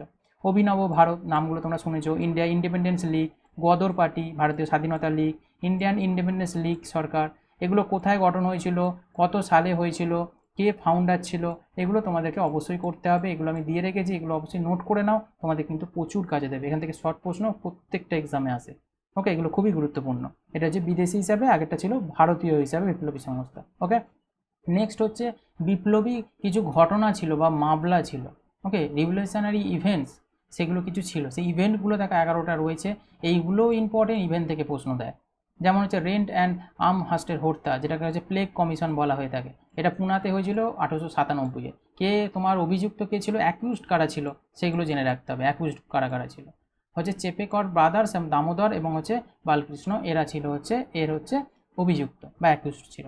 এরকম হচ্ছে কিংসফোর্ডকে হত্যা, তোমরা জানো এটা মুজফ্ফরে হয়েছিল 1908-এ। ক্ষুদিরাম বোস প্রফুল্ল চাকি করেছিল, এগুলো ইম্পর্টেন্ট। মানিকতলায় যে কলকাতা আলিপুর বোমা মামলা, যেটা আমি পড়েছিলাম একটু আগে, ওকে, যেটা অরবিন্দ ঘোষ করেছিল। তারপর হচ্ছে জ্যাকসন হত্যা, জেলা ম্যাজিস্ট্রেট ছিল, নাসিকে হয়েছিল 1909-এ। অনন্ত কারকারি করেছিল। মদনলাল ধিংরা কী করেছিল বলো তো? কার্জন উইল হত্যা, বুঝছে, কার্জনকে হত্যা করেছিল লন্ডনে। এবং হচ্ছে হার্ডিঞ্জকে হত্যার চেষ্টা, দিল্লি বোমা মামলা, এটা হচ্ছে রাসবিহারী বোস, বসন্ত কুমার, এরা দুজনে মিলে করেছিল, এগুলো বারবার আসে। কাকুরি ট্রেন ষড়যন্ত্র মামলা 1925-এ হয়েছিল, রামাপ্রসাদ বিসমিল এবং আফসুলরা দুজনে মিলে করেছিল, মানে অভিযুক্ত ছিল এরা। স্ট্যান্ডার্সকে হত্যা করেছিল, এটা হচ্ছে তোমার ভগৎ সিং, ওকে। তারপর বিধানসভা বোমা মামলা, এটা হচ্ছে ভগৎ সিং বটুকেশ্বর দত্ত করেছিল। চট্টগ্রাম অস্ত্রাগার ডাকা সূর্য সেন করেছিল, মাস্টারদা সূর্য সেন। মাইকেল ওয়ার্ডের হত্যা করেছিল উধম সিং। এগুলো প্রত্যেকটা ইম্পর্টেন্ট, প্রত্যেকটা থেকেই কিন্তু এক্সামে প্রশ্ন আসে। চার্টগুলো খুব মোস্ট ইম্পর্টেন্ট, কিন্তু অবশ্যই তোমরা এগুলো মুখস্থ করে নেবে। বোঝা গেল? তাহলে এইটুকুন হচ্ছে তোমাদের ডেসক্রিপটিভটা ছিল লুসিয়েন্টের, এবং তোমাদের এক্সট্রা যেগুলো লুসিয়েন্ট কভার করেনি সেগুলো আমি তোমাদের কভার করে দিলাম। তো এইগুলো অবশ্যই তোমরা পড়ো। এবার আমরা চলে যাবো হচ্ছে লুসিয়েন্টের অবজেক্টিভ যে বইটা আছে, সেই বইয়ে যে কোশ্চেনগুলো আছে সেখানে চলে যাব। এবার একটা জিনিস বলে রাখি এখানে, এই যে তোমাদের হোম রুল লিগ বা তোমাদের মল্লে মিন্টোটা হলো, এতে করে কী হলো বলো তো? এই আন্দোলনে জাতীয় আন্দোলনকে গণমুখী করে তুলতে সক্ষম করেছিল কিন্তু। আর এই গণমুখী করে তোলার কারণে কিন্তু গান্ধী যুগের সূচনা হচ্ছে। কিসের সূচনা হবে এবার? গান্ধী যুগ। এখানে গান্ধী এন্ট্রি করবে, হচ্ছে এখানে গান্ধী যুগের সূচনা হবে। ঠিক এইখান থেকে আমি শুরু করব নেক্সট দিনকে গান্ধী এরা, ওকে। তোমাদের যেটা নেক্সট পার্ট থাকবে ফ্রিডম স্ট্রাগলের মধ্যে, গান্ধী এরা মানে গান্ধী যুগটা এরপরেই কিন্তু শুরু হচ্ছে। যেহেতু এই আন্দোলনগুলো হওয়ার কারণে গণমুখী হয়ে গেল আন্দোলন, এবার সেই গণমুখী আন্দোলনকে সক্ষম করার জন্য গান্ধী যুগের সূচনা হচ্ছে। ভারতের রাজনীতিতে গান্ধীজির উত্থান, তার গান্ধী যুগ যেটাকে আমরা বলে থাকি, সেটা কিন্তু আমরা পরবর্তী ক্লাসে করব। আজকে আমরা এই রিলেটেড চ্যাপ্টারটা যে পড়লাম চরমপন্থী নেতাদের, এইটা নিয়ে আমরা কিছু অবজেক্টিভ প্রশ্ন লুসিয়েন্টে যেগুলো রয়েছে বা এক্সট্রা কিছু ইনফরমেশান তোমাদের আমি দেবো, সেগুলো করো। তাহলে কিন্তু তোমরা বুঝতে পারবে কীরকম ধরনের প্রশ্ন প্রিভিয়াস ইয়ারে এসেছে বা আসতে পারে। লুসিয়েন্ট খুবই গুরুত্বপূর্ণ বই, তার শর্ট কোশ্চেনগুলো তোমাদের করাটা খুবই দরকার। চলো সেই কোশ্চেনগুলো আমরা এবার করে নিই। দেখো লুসিয়েন্টের অবজেক্টিভের প্রথম প্রশ্ন কি বলছে দেখো। মৌলানা আবুল কালাম আজাদ 1912 সালে আল হিলাল নামে একটি উর্দু সাপ্তাহিক পত্রিকা শুরু করেছিলেন, কিন্তু সরকার কর্তৃক এটি নিষিদ্ধ করা হয়েছিল। তিনি আল বালাগ প্রতিষ্ঠা করেন, সেটা কত সালে সেটা বলতে হবে। তাহলে প্রশ্নটা খুব স্ট্যান্ডার্ড প্রশ্ন। তাহলে এটা রাইট অ্যান্সার কী হবে বলো? এখানে অনেকগুলো ইনফরমেশান একসাথে দেওয়াও আছে একটা প্রশ্নের ভিতর, এবং তোমাকে প্রশ্ন করেছে তিনি আল বালাগ প্রতিষ্ঠা করেন কত সালে। রাইট অ্যান্সার হবে 1913 সালে। অপশান এ হয়ে যাবে রাইট অ্যান্সার, ওকে। এখান থেকে আমরা জানতে পারলাম মৌলানা আবুল কালাম আজাদ 1912 সালে আল হিলাল নামে একটা উর্দু সাপ্তাহিক পত্রিকা শুরু করেছিল, যেটা আমরা তোমাদের ডেসক্রিপটিভ পড়ানোর সময় সমস্ত ইনফরমেশানটা আমি দিয়েছি, ওকে। আশা করি তোমরা সেখানটা ক্লাস করেছো। চলো পরবর্তী প্রশ্নে আমরা চলে যাব 2 নম্বর। ভারতীয় জাতীয় কংগ্রেসের প্রথম মহিলা সভাপতি কে ছিলেন? দেখো তোমাদের এই রিলেটেডও আমি ইনফরমেশনটা দিয়ে রেখেছিলাম ডেসক্রিপটিভ পড়ানোর সময় একটু আগে, সেখানে তোমাদের এই ডাউটটা ক্লিয়ার করে দিয়েছি। যদি প্রশ্ন আসে যে ভারতীয় জাতীয় কংগ্রেসের প্রথম মহিলা সভাপতিকে, তখন রাইট অ্যান্সার কী হবে? রাইট অ্যান্সার হবে অ্যানি বেসান্ট, ওকে। রাইট অ্যান্সার বোঝা গেল, অপশান সি হয়ে যাবে রাইট অ্যান্সার। এখানে ডাউটটা অনেকের মধ্যেই রয়েছে, এখানে ডাউটটা আমি আগেও ক্লিয়ার করে দিচ্ছি, আর একবার বলে দিচ্ছি।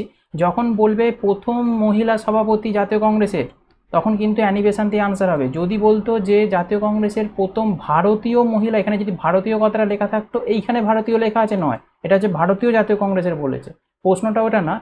ভারতীয় জাতীয় কংগ্রেসের প্রথম ভারতীয় মহিলা সভাপতি যদি বলতো, তাহলে আনসার হতো সরোজিনী নাইডু। আশা করি ক্লিয়ার হয়েছে। এই সরোজিনী নাইডু হচ্ছে কানপুর অধিবেশনে হচ্ছে তোমার সভাপতি ছিলেন, আর অ্যানি বেসান্ত হচ্ছে 1917 কলকাতা অধিবেশনের সভাপতি ছিলেন। আশা করি ক্লিয়ার হয়েছে বিষয়টা। আরও ডিটেলসে তোমরা যদি ব্যাপারটা বুঝতে চাও, আমি আগেও বুঝিয়ে দিচ্ছি, সেখানটা করো, সেখানে তোমরা ইনফরমেশান পেয়ে যাবে, ওকে। আগের দিনের ক্লাসও তোমাদের এই বিষয়টা নিয়ে যখন জাতীয় কংগ্রেস ডিটেলসে বর্ণনা করেছি, সেখানেও আমি বর্ণনা করেছি। আগের দিনের ক্লাসটাও তোমরা দেখতে পারো, ওখানে ইনফরমেশান কিন্তু দেওয়া আছে এই সম্পর্কে, ওকে। চলো পরবর্তী প্রশ্নে চলে যাব 3 নম্বর। ভারতীয় জাতীয় কংগ্রেসের কোন অধিবেশনে প্রথম কংগ্রেস ও মুসলিম লীগের ঐতিহাসিক মিলন হয়েছিল? সুরাট, কলকাতা, বোম্বে নাকি লখনৌ? এটা রাইট অ্যান্সার হবে লখনৌ অধিবেশনে। খুব ইম্পর্টেন্ট প্রশ্ন, অপশান ডি হয়ে যাবে রাইট অ্যান্সার। চলো পরবর্তী প্রশ্নে চলে যাব 4 নম্বর। জাতীয় সংগ্রামের সময় কেশরী পত্রিকার প্রতিষ্ঠাতা সম্পাদক কে ছিলেন? 4টে অপশান দিয়েছে, মহাত্মা গান্ধী, লোকমান্য তিলক, জওহরলাল নেহরু, মোহাম্মদ ইকবাল। তাহলে রাইট অ্যান্সার হবে লোকমান্য তিলক, অপশান বি হয়ে যাবে রাইট অ্যান্সার, ওকে। পরবর্তী প্রশ্নে আমরা চলে যাব 5 নম্বর। লুসিয়েন্টের প্রত্যেকটা প্রশ্নই কিন্তু গুরুত্বপূর্ণ তোমাদের, তাই শর্ট কোশ্চেনগুলো আমি করিয়ে দিচ্ছি। এমসিকিউ যেগুলো রয়েছে সেগুলো তোমাদের বুঝতে পারবে যে প্রিভিয়াস ইয়ারে কীরকম টাইপের প্রশ্ন এসেছে। তোমরা তো ডেসক্রিপটিভটা পড়লে লুসিয়েন্টে, এবং তোমাদের অবজেক্টিভটা দিয়ে দিলে তোমরা বুঝতে পারছো যে প্রশ্ন কীরকম প্রিভিয়াস ইয়ারে এসেছে বা আসতে পারে। ওকে, তাহলে এটা রাইট অ্যান্সার কী হবে বলো 5-এ। ভারতে ঔপনিবেশিক শাসনের প্রসঙ্গে নিম্নলিখিত ঘটনাগুলি বিবেচনা করতে হবে। ঔপনিবেশিক শাসনের প্রসঙ্গ ভিত্তিতে তাহলে এখানে তোমাদের দিয়েছে ঔপনিবেশিক শাসনের প্রসঙ্গে 4টে যে ঘটনার কথা বলেছে, মানে মল্লে মিন্টো সংস্কার আইন, কলিকাতা থেকে দিল্লিতে রাজধানী স্থানান্তর, প্রথম বিশ্বযুদ্ধ এবং লখনৌ চুক্তি। এটা তোমাদের কোন সালে কি ঘটনা ঘটেছিল সেই কালানুক্রমিকভাবে সাজাতে হবে। অপশানগুলো সেইভাবে দেওয়া আছে। তাহলে রাইট অ্যান্সার কোনটা হবে? অপশান বি এতে আছে, যেটা 1, 2, 3, 4 মানে পরপরই তোমাদের এটা দেওয়া রয়েছে সাধারণ। মানে প্রথমে মল্লে মিন্টো সংস্কার আইন হয়েছিল, তারপর কলকাতা থেকে দিল্লিতে রাজধানী স্থানান্তর হয়েছিল, তারপর প্রথম বিশ্বযুদ্ধ হয়েছিল, তারপর হচ্ছে লখনৌ চুক্তি হয়েছিল। ওকে, এটা কিন্তু পরপরই সিকোয়েন্সেই করা আছে, তাই অপশান বি হয়ে যাবে তোমার রাইট অ্যান্সার। 1, 2, 3, 4 আশা করি ক্লিয়ার হয়েছে। চলো পরবর্তী প্রশ্নে চলে যাব। 6 নম্বর, চরমপন্থী এবং নরমপন্থীদের মধ্যে বিভক্তি প্রকাশ্যে এসেছিল সুরাট কংগ্রেস অধিবেশনে, সেটা কত সালে বলতে হবে। তাহলে আমরা জেনেছি নরমপন্থী চরমপন্থী দুটো দল ভাগ হয়ে গেছিলো সুরাট অধিবেশনে। ওকে, তাহলে সেই সুরাট অধিবেশনটা কত সালে হয়েছিল? 1907 সালে। অপশান ডি হয়ে যাবে রাইট অ্যান্সার। তাহলে প্রশ্নগুলো তাহলে বুঝতে পারছো কীরকম টাইপের প্রশ্ন এসেছে। তোমরা এই প্রশ্নগুলো যারা ডেসক্রিপটিভটা করে এসেছো তারা কিন্তু ইজিলি আনসার দিতে পারবে, প্রত্যেকটা প্রশ্নই তোমরা কিন্তু কমন পাবে। ওকে, চলো পরবর্তী প্রশ্নে চলে যাব। 7 নম্বর, সর্বভারতীয় মুসলিম লীগ গঠিত হয় কোথায়? এটা হচ্ছে ঢাকাতে হয়েছিল। অপশান ডি হয়ে যাবে রাইট অ্যান্সার। পরবর্তী 8 নম্বর প্রশ্ন দেখো, স্বাধীনতা আন্দোলন সম্পর্কিত নিম্নলিখিত বিবৃতি বিবেচনা করতে হবে। 3টে বিবৃতি দেওয়া আছে, এর মধ্যে কোনটা সঠিক বলতে হবে। এর মধ্যে 3টেই সঠিক। কোন অপশানে আছে? অপশান ডি এতে আছে। ওকে, মানে কংগ্রেস 1907 সালে সুরাট অধিবেশন হিসাবে 2টি উপদলে বিভক্ত হয়ে গেছিল, এটা অবশ্যই ঠিক। 2 নম্বর বিবৃতি বলছে বালগঙ্গাধর তিলক দেশের যুবকদের জন্য নতুন চেতনা জাগানোর জন্য মহারাষ্ট্রে গণপতি এবং শিবাজির উৎসবগুলিকে পুনরুজ্জীবিত করেছিল, এটা অবশ্যই করেছিল। আমরা যখন ডেসক্রিপটিভ পড়ছিলাম তোমাদের আমি বিষয়টা সম্পর্কে বলেছিলাম। এবার 3 নম্বর দেখো, আলিপুর বোমা মামলায় গ্রেপ্তার হন অরবিন্দ ঘোষ, এটাও তোমাদের আমি ডেসক্রিপটিভ পড়ানোর সময় বললাম। তাহলে এইগুলো সবকটাই সঠিক। তাহলে স্বাধীনতা আন্দোলন সম্পর্কে 3টে বিবৃতি সঠিক। তাহলে এই বিবৃতি রিলেটেড প্রশ্নগুলো তোমরা যদি আনসার যদি কারেক্ট করতে চাও তাহলে কিন্তু তোমাদের ডেসক্রিপটিভটা পড়াটা মাস্ট। ওকে, চলো পরবর্তী প্রশ্নে চলে যাব। 9 নম্বর, নিম্নলিখিত জাতীয়তাবাদীদের বিবেচনা করো। 4টে জাতীয়তাবাদী আন্দোলনের নেতার নাম দিয়েছে, বালগঙ্গাধর তিলক, বিপিনচন্দ্র পাল, গোপালকৃষ্ণ গোখলে আর হচ্ছে লালা রাজপথ রায়। এবার প্রশ্ন করছে এদের মধ্যে কাকে স্বাধীনতা আন্দোলনের সংগ্রামী জাতীয়তাবাদী বলা হয়? এক কথায় বলতে পারো চরমপন্থী নেতা। ওকে, তাহলে এই জাতীয়তাবাদী বিবেচনা করে তাহলে কোনটা রাইট অ্যান্সার হবে? অপশান সি 1, 3, 4 মানে বালগঙ্গাধর তিলক আর হচ্ছে বিপিনচন্দ্র পাল আর হচ্ছে তোমার লালা রাজপথ রায়। এই 3জনকে তোমরা বলতে পারো হচ্ছে সংগ্রামী জাতীয়তাবাদী। গোপালকৃষ্ণ গোখলে কিন্তু নয়। চলো পরবর্তী প্রশ্নে আমরা চলে যাই। 10 নম্বর, নিচের কে 1926 সালে ভারতে নৌজওয়ান সভার প্রতিষ্ঠা করেছিলেন? খুব ইম্পর্টেন্ট, 1926 সালে ভারতে নৌজওয়ান সভার প্রতিষ্ঠা করেছিলেন সর্দার ভগৎ সিং। অপশান সি হয়ে যাবে রাইট অ্যান্সার।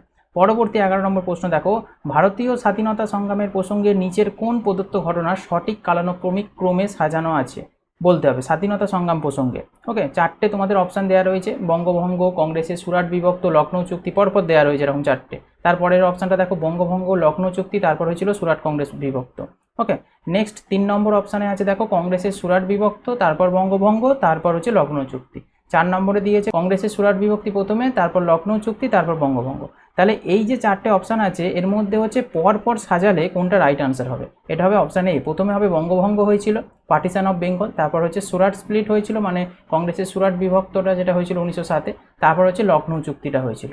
ওকে, বোঝা গেল? তাই এইগুলো কত সালে হয়েছিল, কার সাথে হয়েছিল, সমস্ত ঘটনাই ডেসক্রিপটিভে আমি বর্ণনা করি, তাই এখানে আর কিছু ডিটেলসে বলছি না। ওকে, চলো পরবর্তী প্রশ্নে আমরা চলে যাব 12 নম্বরে। অ্যানি বেসান্ট ছাড়া নিম্নলিখিতদের মধ্যে কে ভারতে হোম রুল আন্দোলন শুরু করেছিলেন? দেখো প্রশ্নটা খুব ভালো প্রশ্ন।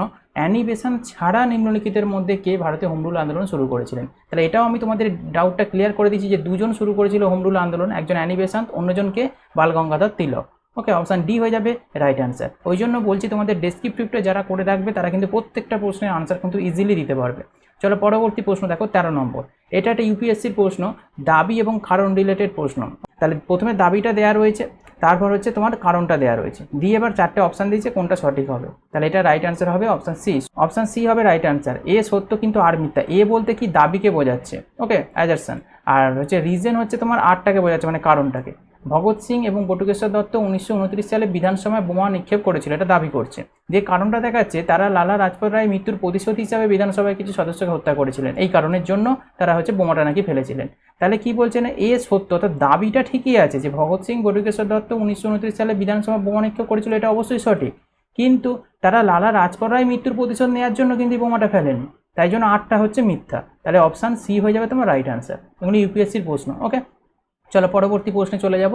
14 নম্বর, নিম্নলিখিত বিবৃতি বিবেচনা করো। দুটো বিবৃতি দিয়েছে, দিয়ে বলছে কোনটা সঠিক। এটা হবে অনলি ওয়ান, অর্থাৎ অ্যানিবেশন কর্তৃক হোম রুল লীগ প্রতিষ্ঠার আগে লোকমান্য তিলকই পুনাতে একটা হোম রুল লীগ স্থাপন করেছিল, এইটা সঠিক।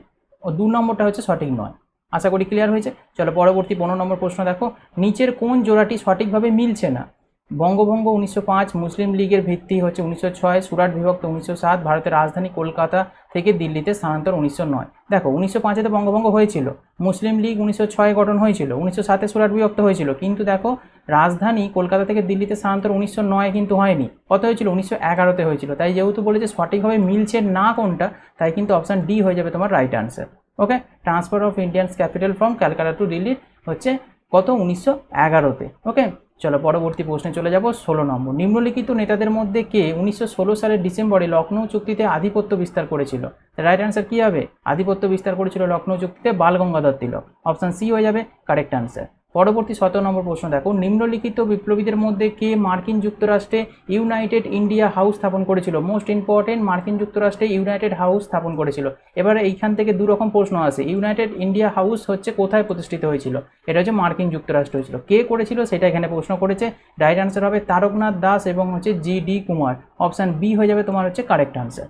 পরবর্তী 18 নম্বর প্রশ্ন দেখো, নিচের অনুচ্ছেদটি বিবেচনা করো। তোমাদের একটা অনুচ্ছেদ দিয়েছে, এই অনুচ্ছেদটা পড়ে দেখো, দিয়ে তোমাদের 4টে অপশান দিয়েছে, কোনটা রাইট আনসার হবে। অনুচ্ছেদটায় দেখো কি বলছে। সাইমন কমিশনের বিরুদ্ধে বিক্ষোভের সময় লাহোরে পুলিশের লাঠিচার্জে তিনি গুরুতর আহত হন, যার জন্য তিনি পরবর্তীতে 1928 সালে নভেম্বরে মারা যান। পরবর্তীতে তার লাঠিচার্জের জন্য দায়ী ব্রিটিশ অফিসার ভগৎ সিং এবং রাজগুরুর গুলিতে নিহত হন হচ্ছে তোমার সেই ব্রিটিশ অফিসার। তাহলে উপরের অনুচ্ছেদটি উল্লেখিত সেই বিপ্লবীটা কে? ওকে, যার জন্য এটা করা হয়েছিল তিনি হচ্ছেন লালা রাজপথ রায়। অপশান সি হয়ে যাবে রাইট আনসার। ইনি মারা গিয়েছিলেন হচ্ছেন গুরুতরভাবে লাঠির আঘাতে আহত হয়ে। এই জন্য ভগৎ সিং এবং হচ্ছে রাজগুরু কি করেছিল? সেই ব্রিটিশ অফিসারকে গুলি করে মেরে দিয়েছিল। ওকে, তাহলে অপশান সি হয়ে যাবে রাইট আনসার।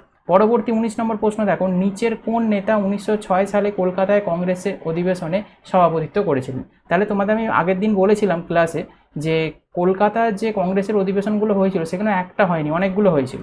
তাই কোন সালের অধিবেশনটা কে করেছিল এগুলো কিন্তু তোমাদের জেনে রাখতে হবে। তাহলে 1906 সালে কলকাতা কংগ্রেসের অধিবেশনে সভাপতিত্ব করেছিলেন দাদাভাই নৌরোজি। অপশান ডি হয়ে যাবে রাইট আনসার। পরবর্তী 20 নম্বর প্রশ্ন, নিচের কে চরমপন্থী ছিলেন না? দেখো এইরকম টাইপের প্রশ্ন তোমাদের আমি বলেছিলাম যে চরমপন্থী নেতা কারা ছিলেন আর নরমপন্থী দলের নেতা কারা ছিলেন, এটা ভালো করে মুখস্থ করে রাখবে, কেন প্রশ্ন এখান থেকে দেবে। এটা রাইট আনসার হবে অপশান সি, গোপাল কৃষ্ণ গোখলে হচ্ছে চরমপন্থী ছিলেন না। ওকে, বাল গঙ্গাধর তিলক, মদনলাল ধিংরা, উধম সিং এরা কিন্তু সবাই চরমপন্থী ছিলেন। গোপাল কৃষ্ণ গোখলে একজন নরমপন্থী নেতা। চলো পরবর্তী প্রশ্নে আমরা চলে যাব। 21 নম্বর, ইনকলাব জিন্দাবাদ স্লোগান কে দিয়েছিলেন? কে দিয়েছিলেন? রাইট আনসার কি হবে? ভগৎ সিং দিয়েছিলেন ইনকলাব জিন্দাবাদ স্লোগান। অপশান বি হবে কারেক্ট আনসার। পরবর্তী 22 নম্বর প্রশ্ন, নিচের কোন নেতা কংগ্রেসের চরমপন্থী শাখায় অন্তর্ভুক্ত ছিলেন? তাহলে চরমপন্থী শাখায় অন্তর্ভুক্ত ছিলেন 4 জনের মধ্যে কে? সহজেই বুঝতে পারছো, অরবিন্দ ঘোষ। অপশান এ হয়ে যাবে রাইট আনসার। ওকে, যারা আগের দিনের ক্লাসগুলো করেছো তারা ইজিলি কিন্তু এগুলো আনসার দিতে পারবে। চলো পরবর্তী প্রশ্ন দেখো। 23 নম্বর, স্বরাজ আমার জন্মগত অধিকার এবং আমি তা পাবো, কে বলেছে? এটা লুসিয়েন্টের ডেসক্রিপটিভ করানোর সময় কিন্তু আমরা এই ক্লাসেই পড়ে এলাম। তাহলে এটা রাইট আনসার কী হবে বলো? এটা রাইট আনসার হবে বাল গঙ্গাধর তিলক। অপশান এ হয়ে যাবে রাইট আনসার। পরবর্তী প্রশ্ন দেখো 24 নম্বর, মুসলিম প্রতিনিধি দল যেটা আগা খানের নেতৃত্বে গঠন করা হয়েছিল, মুসলিম প্রতিনিধি দল 1906 সালে সিমলায় লর্ড মিন্টোর সাথে দেখা করে এবং কি অনুরোধ করেছিল সেটা বলতে হবে। স্ট্যান্ডার্ড প্রশ্ন এগুলো। তাহলে এটা রাইট আনসার কি হবে? এটা হবে অপশান এতে যেটা আছে, মুসলমানদের জন্য পৃথক নির্বাচন মণ্ডলী রাখতে হবে। ওকে, তোমাদের আমি বলেছিলাম মুসলিম লীগ প্রতিষ্ঠা কেন হয়েছিল এবং তার দাবি তারা কি রেখেছিল, অনেকগুলো দাবির কথা বলেছিলাম। তার মধ্যে একটা দাবি হচ্ছে মুসলমানদের জন্য পৃথক নির্বাচক মণ্ডলী গড়ে তুলতে হবে। এটা হবে রাইট আনসার। তাহলে এই প্রশ্নগুলো কতটা স্ট্যান্ডার্ড এবং ইজি প্রশ্ন হচ্ছে তোমরা বুঝতে পারছো। চলো পরবর্তী প্রশ্ন দেখো 25 নম্বর, অনুশীলন সমিতি ছিল নারীদের উন্নতির জন্য নিবেদিত, বিধবা পুনর্বিবাহের প্রচার, সমকল্যাণে আগ্রহী নাকি একটি বিপ্লবী সংগঠন? তাহলে অনুশীলন সমিতি হচ্ছে একটা বিপ্লবী সংগঠন। অপশান ডি হয়ে যাবে রাইট আনসার। পরবর্তী 26 নম্বর প্রশ্ন দেখো, কে বলেছিলেন যে কংগ্রেসের আন্দোলন জনগণ দ্বারা অনুপ্রাণিত নয় বা তাদের দ্বারা প্রণীত বা পরিকল্পিত নয়? তাহলে কে বলেছিল? এই উক্তিগুলো থেকে প্রশ্ন আসে। তাহলে রাইট আনসার হবে লালা রাজপথ রায় এই কথাটা বলেছিলেন। অপশান ডি হয়ে যাবে কারেক্ট আনসার। পরবর্তী 27 নম্বর প্রশ্ন দেখো, মুজাফপুরে কিংসফোর্ডকে হত্যার চেষ্টা হয় সেটা কত সালে? তাহলে মুজাফপুরে কিংসফোর্ডকে হত্যা করার চেষ্টা করা হয়েছিল, সেটা কত সালে? 1908 সালে। অপশান এ হবে কারেক্ট আনসার। পরবর্তী 28 নম্বর প্রশ্ন দেখো, লর্ড হার্ডিঞ্জ কত সালে বঙ্গভঙ্গ রোধ করেন? এটা তোমাদের লুসিয়েন্টের প্রশ্ন। তাহলে এখানে একটা কথা বলে রাখি, এটাও তোমাদের আমি ডেসক্রিপটিভে বলে রেখে এসেছি যে বঙ্গভঙ্গ যখন শুরু হয়েছিল 1905-এ, তখন কে ছিল হচ্ছে তোমার ভারতের ভাইসরয়, এবং বঙ্গভঙ্গ রোধ যখন হচ্ছে তখন ভারতের ভাইসরয় কে ছিল, এই দুটো জায়গা থেকে প্রশ্ন কিন্তু আসে। তাহলে লর্ড হার্ডিঞ্জ কত সালে বঙ্গভঙ্গ রোধ করেছিলেন? 1911 সালে। অ্যাকচুয়ালি কিন্তু লর্ড হার্ডিঞ্জ বলতে এটা দ্বিতীয় লর্ড হার্ডিঞ্জের কথা বলা হচ্ছে। ওকে, এটাও কিন্তু জেনে রাখবে। অপশান সি হয়ে যাবে রাইট অ্যান্সার। পরবর্তী প্রশ্ন দেখো 29 নম্বর, বারিন্দ্র কুমার ঘোষ বাংলায় কোন বিপ্লবী সংগঠনের সদস্য ছিলেন? চারটে অপশান আছে, রাইট অ্যান্সার হবে অনুশীলন সমিতির হচ্ছে সংগঠনের সদস্য ছিলেন বারিন্দ্র কুমার ঘোষ। অপশান এ হয়ে যাবে তোমার রাইট অ্যান্সার। পরবর্তী 30 নম্বর প্রশ্ন দেখো, নিম্নলিখিত কোন আন্দোলনের জন্য এখানে ডবল প্রিন্টিং মিসড হয়েছে একটু, নিম্নলিখিত কোন আন্দোলনের জন্য বন্দে মাতরম স্লোগান গৃহীত হয়েছিল? রাইট অ্যান্সার কি হবে? অপশান বি, বঙ্গভঙ্গ যেটা 1905-এ যেটা হয়েছিল তার জন্য হচ্ছে তোমার বন্দে মাতরম এই স্লোগানটা হচ্ছে গৃহীত হয়েছিল। খুব ইম্পর্টেন্ট প্রশ্ন, কিন্তু বারবার এক্সামে এই প্রশ্নটা কিন্তু আসে। চলো পরবর্তী প্রশ্নে চলে যাব। 31 নম্বর, নিম্নলিখিত কাকে ভারতীয় অশান্তির জনক বলা হয়? ওকে, তাহলে এটা রাইট আনসার কি হবে বলো? এটা হবে লোকমান্য তিলক। অপশান ডি হয়ে যাবে রাইট আনসার। এই বিষয়টা সম্পর্কে আমি ডিটেলসে বর্ণনা করেছি তোমাদের ডেসক্রিপটিভে। ওকে, চলো পরবর্তী প্রশ্নে চলে যাব। 32 নম্বর, 1915 থেকে 16 সালে দুটি হোম রুল লীগ শুরু হয়েছিল যার নেতৃত্বে? এটাও তোমরা বলতে পারবে খুব ইজিলি, একটু আগেও এরকম ধরনের একটা প্রশ্ন আমরা পড়ে এলাম। অপশান এ হয়ে যাবে রাইট আনসার, মানে বালগঙ্গাধর তিলক এবং অ্যানি বেসন্ত। এখানে শুধু তিলক দিয়েছে, তিলক মানি হচ্ছে বালগঙ্গাধর তিলক। ওকে, এবং অ্যানি বেসন্ত এরা দুজনে মিলে 1915 এবং 16 সালের মধ্যে হচ্ছে হোম রুল লীগ গঠন করেছিল। ডেসক্রিপটিভটা ভালো করে পড়ে নাও, আমি তোমাদের এইমাত্র ক্লাস করিয়েছি, তো সেই জায়গাটা বুঝলে এখানে কিন্তু ইজিলি আনসার করতে পারবে। চলো পরবর্তী প্রশ্নে চলে যাব। 33 নম্বর, গদর আন্দোলন প্রতিষ্ঠিত হয় কার দ্বারা? গদর আন্দোলন প্রতিষ্ঠিত হয় লালা হরদয়াল দ্বারা। অপশান বি হয়ে যাবে রাইট আনসার। পরবর্তী 34 নম্বর প্রশ্ন দেখো, নিচের সংগঠনের একটি তালিকা দেওয়া হলো, তালিকার নিচে দেওয়া কোডগুলি ব্যবহার করে বিপ্লবী কর্মকাণ্ডে নিযুক্ত ব্যক্তিদের নির্বাচন করতে হবে। অভিনব ভারত, অনুশীলন সমিতি, নতুন জাতীয়তাবাদী দল, ভারতীয় দেশপ্রেমিক সমিতি। এবার চারটে অপশান দিয়েছে, রাইট অ্যান্সার কোনটা হবে? এটা হবে অপশান ডি, 1, 2 আর 4, মানে হচ্ছে অভিনব ভারত, অনুশীলন সমিতি আর ভারতীয় দেশপ্রেমিক সমিতি। এগুলো হচ্ছে বিপ্লবী কর্মকাণ্ডে নিযুক্ত ব্যক্তি। ওকে, তাহলে অপশান ডি হয়ে যাবে রাইট অ্যান্সার। পরবর্তী 35 নম্বর প্রশ্ন দেখো, নিম্নোক্তদের মধ্যে কে চরমপন্থী নরমপন্থীদের মধ্যে পুনর্মিলনের প্রধান স্রষ্টা ছিলেন? মানে নরমপন্থী চরমপন্থী যে ভাগ হয়ে গেছিল সুরাট অধিবেশনে 1907-এ, সেটা পরবর্তীকালে আবার পুনর্মিলন হয়, তার স্রষ্টাটা কে ছিলেন বলো? খুব ইম্পর্টেন্ট প্রশ্ন এটা। রাইট অ্যান্সার হবে অ্যানি বেসান্ত। অপশান সি হয়ে যাবে তোমার রাইট অ্যান্সার। পরবর্তী প্রশ্ন দেখো 36 নম্বর, নিচের কে মোহাম্মদ আলী জিন্নাকে হিন্দু মুসলিম ঐক্যের দূত বলে অভিহিত করেছেন? ভালো প্রশ্ন একটা, বারবার এক্সামে আসে এই প্রশ্নটা। রাইট অ্যান্সার কি হবে? সরোজিনী নাইডু। অপশান সি হয়ে যাবে রাইট অ্যান্সার। পরবর্তী 37 নম্বর প্রশ্ন, Shyamaji Krishna Varma Indian home rule league society প্রতিষ্ঠা করেন, সেটা কোথায় করেন বলতে হবে। এটা লন্ডনে তিনি করেছিলেন। অপশান এ হয়ে যাবে কারেক্ট অ্যান্সার। পরবর্তী 38 নম্বর প্রশ্ন দেখো, সর্বভারতীয় মুসলিম লীগের প্রতিষ্ঠাতা কে ছিলেন? তাহলে সর্বভারতীয় মুসলিম লীগের প্রতিষ্ঠাতা ছিলেন নবাব সলিমুল্লাহ খান। অপশান সি হয়ে যাবে রাইট অ্যান্সার। এটাও কিন্তু ইম্পর্টেন্ট কিন্তু প্রশ্ন, প্রত্যেকটা প্রশ্নই কিন্তু লুসিয়েন্টের ইম্পর্টেন্ট। প্রিভিয়াস ইয়ারে প্রত্যেকটা প্রশ্ন এগুলো এসেছে এবং এখান থেকে প্রশ্ন কিন্তু রিপিটেডলি প্রত্যেকটা এক্সামে কিন্তু এসে থাকে। ওকে, যে কোনো এক্সামের জন্য তোমরা প্রিপারেশান নাও না কেন, তাই ক্লাসগুলো তোমাদের কাছে সত্যি খুব গুরুত্বপূর্ণ। তোমাদের ডেসক্রিপটিভ এবং অবজেক্টিভ দুটোই তোমাদের আমি কভার করে দিচ্ছি একটা ক্লাসের মধ্যে। তোমরা একদম সম্পূর্ণটা পাচ্ছ। অবশ্যই ক্লাসগুলো একটু লাইক করে শেয়ার করে দিতে ভুলো না। ওকে, বোঝা গেল? চলো পরবর্তী প্রশ্নে চলে যাব। 39 নম্বর, শ্রী অরবিন্দ আশ্রম অবস্থিত কোথায়? তাহলে শ্রী অরবিন্দ আশ্রম অবস্থিত কোথায়? কর্ণাটক, পন্ডিচেরি, তামিলনাড়ু নাকি রামেশ্বরম? রাইট আনসার হবে পন্ডিচেরিতে। অপশান বি হয়ে যাবে রাইট আনসার। পরবর্তী 40 নম্বর প্রশ্ন দেখো, নিচের মধ্যে কে বিদেশে রিপাবলিকান সরকার প্রতিষ্ঠা করেন? তাহলে বিদেশে রিপাবলিকান সরকার কে প্রতিষ্ঠা করেন, এই জায়গাটা দেখে আনসার করবে। ওকে, বিদেশে বলেছে, রাইট আনসার হবে রাজা মহেন্দ্র প্রতাপ। অপশান এ হয়ে যাবে রাইট আনসার। পরবর্তী প্রশ্ন দেখো 41 নম্বর, অনুশীলন সমিতি কে প্রতিষ্ঠা করেন? বারিন্দ্র কুমার ঘোষ, নাগেন্দ্র গোসাই, প্রমথনাথ মিত্র, ভি.ডি. সাভারকর। রাইট আনসার হবে প্রমথনাথ মিত্র। অপশান সি হয়ে যাবে তোমার রাইট আনসার। ইনি অনুশীলন সমিতি প্রতিষ্ঠা করেছিলেন। পরবর্তী প্রশ্ন দেখো 42 নম্বর, বঙ্গভঙ্গ কবে হয়? এটা সকলেই তোমরা জানো। অপশান বি হয়ে যাবে রাইট আনসার। 1905-এ বঙ্গভঙ্গ হয়েছিল। আর বঙ্গভঙ্গ রোধ হয়েছিল কবে? 1911-তে। কে করেছিল? কোন ভাইসরয়ের আমলে হয়েছিল? দ্বিতীয় লর্ড হার্ডিঞ্জ। আর যখন বঙ্গভঙ্গ হয় তখন কে ভাইসরয় ছিল? লর্ড কার্জন ছিল। এগুলো একদম মনে রাখবে। চলো পরবর্তী প্রশ্ন 43 নম্বর, নিম্নলিখিত জাতীয়তাবাদী নেতাদের মধ্যে কোন একজনকে রাজনীতিতে মৌলবাদী কিন্তু সামাজিক ইস্যুতে রক্ষণশীল বলে বর্ণনা করা হয়েছে? তাহলে এটা রাইট অ্যান্সার কী হবে? বাল গঙ্গাধর তিলককে বর্ণনা করা হয়েছে। অপশান এ হয়ে যাবে রাইট অ্যান্সার। পরবর্তী 44 নম্বর প্রশ্ন দেখো কি বলছে, ভারতীয় জাতীয়তাবাদীদের প্রচারের জন্য বাল গঙ্গাধর তিলক যে সংবাদপত্র বের করেছিলেন তার নাম কি? এটাও তোমরা পড়ে এসেছো ডেসক্রিপটিভে। কী হবে রাইট আনসার? কেশরী পত্রিকা। অপশান বি হয়ে যাবে রাইট আনসার। তোমাদের আমি পত্র পত্রিকাগুলো করে দিয়েছিলাম, লুসিয়েন্টে কিন্তু ছিল না, ওই এক্সট্রা ইনফরমেশন এসে আমি দিয়ে রেখেছিলাম, বলেছিলাম এখান থেকে প্রশ্ন আসে, তোমরা প্রিভিয়াস ইয়ারের প্রশ্ন দেখতে পাচ্ছ, লুসিয়েন্টেরই তোমাদের রয়েছে অবজেক্টিভে আবার, বুঝতে পারছো? তা লুসিয়েন্ট কিছু কিছু জায়গায় যেগুলো কভার করেনি আমি কিন্তু চ্যাপ্টারে সেগুলো কভার করে দিয়েছি, যেগুলো কিন্তু ইম্পর্টেন্ট, তোমরা কিন্তু ওগুলোকে মিস করো না। ওকে, তোমরা যদি ভাবো যে ওখান থেকে প্রশ্ন আসে না, তাহলে কিন্তু তোমরা ভুল করবে। ওখান থেকে কিন্তু প্রশ্ন আসে বলেই আমি তোমাদের এক্সট্রা ইনফরমেশনগুলো দিয়ে রেখেছি ক্লাসের মধ্যে। ওকে, অবশ্যই সেটার প্রমাণ তোমরা দেখতে পেলে এই প্রশ্নটা তোমাদের এসেছে। চলো পরবর্তী প্রশ্নে আমরা যাওয়ার আগে একটা ইনফরমেশন দেখে নেব। কেশরী একটি মারাঠি সংবাদপত্র যা 1881 সালে জাতীয় স্বাধীনতা আন্দোলনের একজন বিশিষ্ট নেতা লোকমান্য বাল গঙ্গাধর তিলক দ্বারা প্রতিষ্ঠিত হয়েছিল। ওকে, এটা জেনে রাখবে। বাল গঙ্গাধর তিলক কে ভারতীয় অস্থিরতার জনক বলে অভিহিত করেছে? একটু আগে আমরা পড়লাম হচ্ছে ফাদার অফ ইন্ডিয়ান আনরেস্ট, মানে ভারতীয় অস্থিরতার জনক কাকে বলা হয়? বাল গঙ্গাধর তিলককে বলা হয়। এখানে প্রশ্ন করছে এই ভারতীয় অস্থিরতার জনক বাল গঙ্গাধর তিলককে তো বলা হয়, সেটা কে বলেছিল সেটা বলতে হবে। রাইট অ্যান্সার কী হবে? Option B, Valentine Chirol. Okay, option B হয়ে যাবে রাইট অ্যান্সার। প্রশ্নগুলো স্ট্যান্ডার্ড প্রশ্ন কিন্তু। পরবর্তী দেখো 46 নম্বর প্রশ্ন, ঢাকায় অনুশীলন সমিতি কে প্রতিষ্ঠা করেন? এটা সকলেই আনসার দিতে পারবে। ঢাকায় অনুশীলন সমিতি প্রতিষ্ঠা করেন বারীন্দ্র কুমার ঘোষ। অপশান ডি হয়ে যাবে রাইট অ্যান্সার।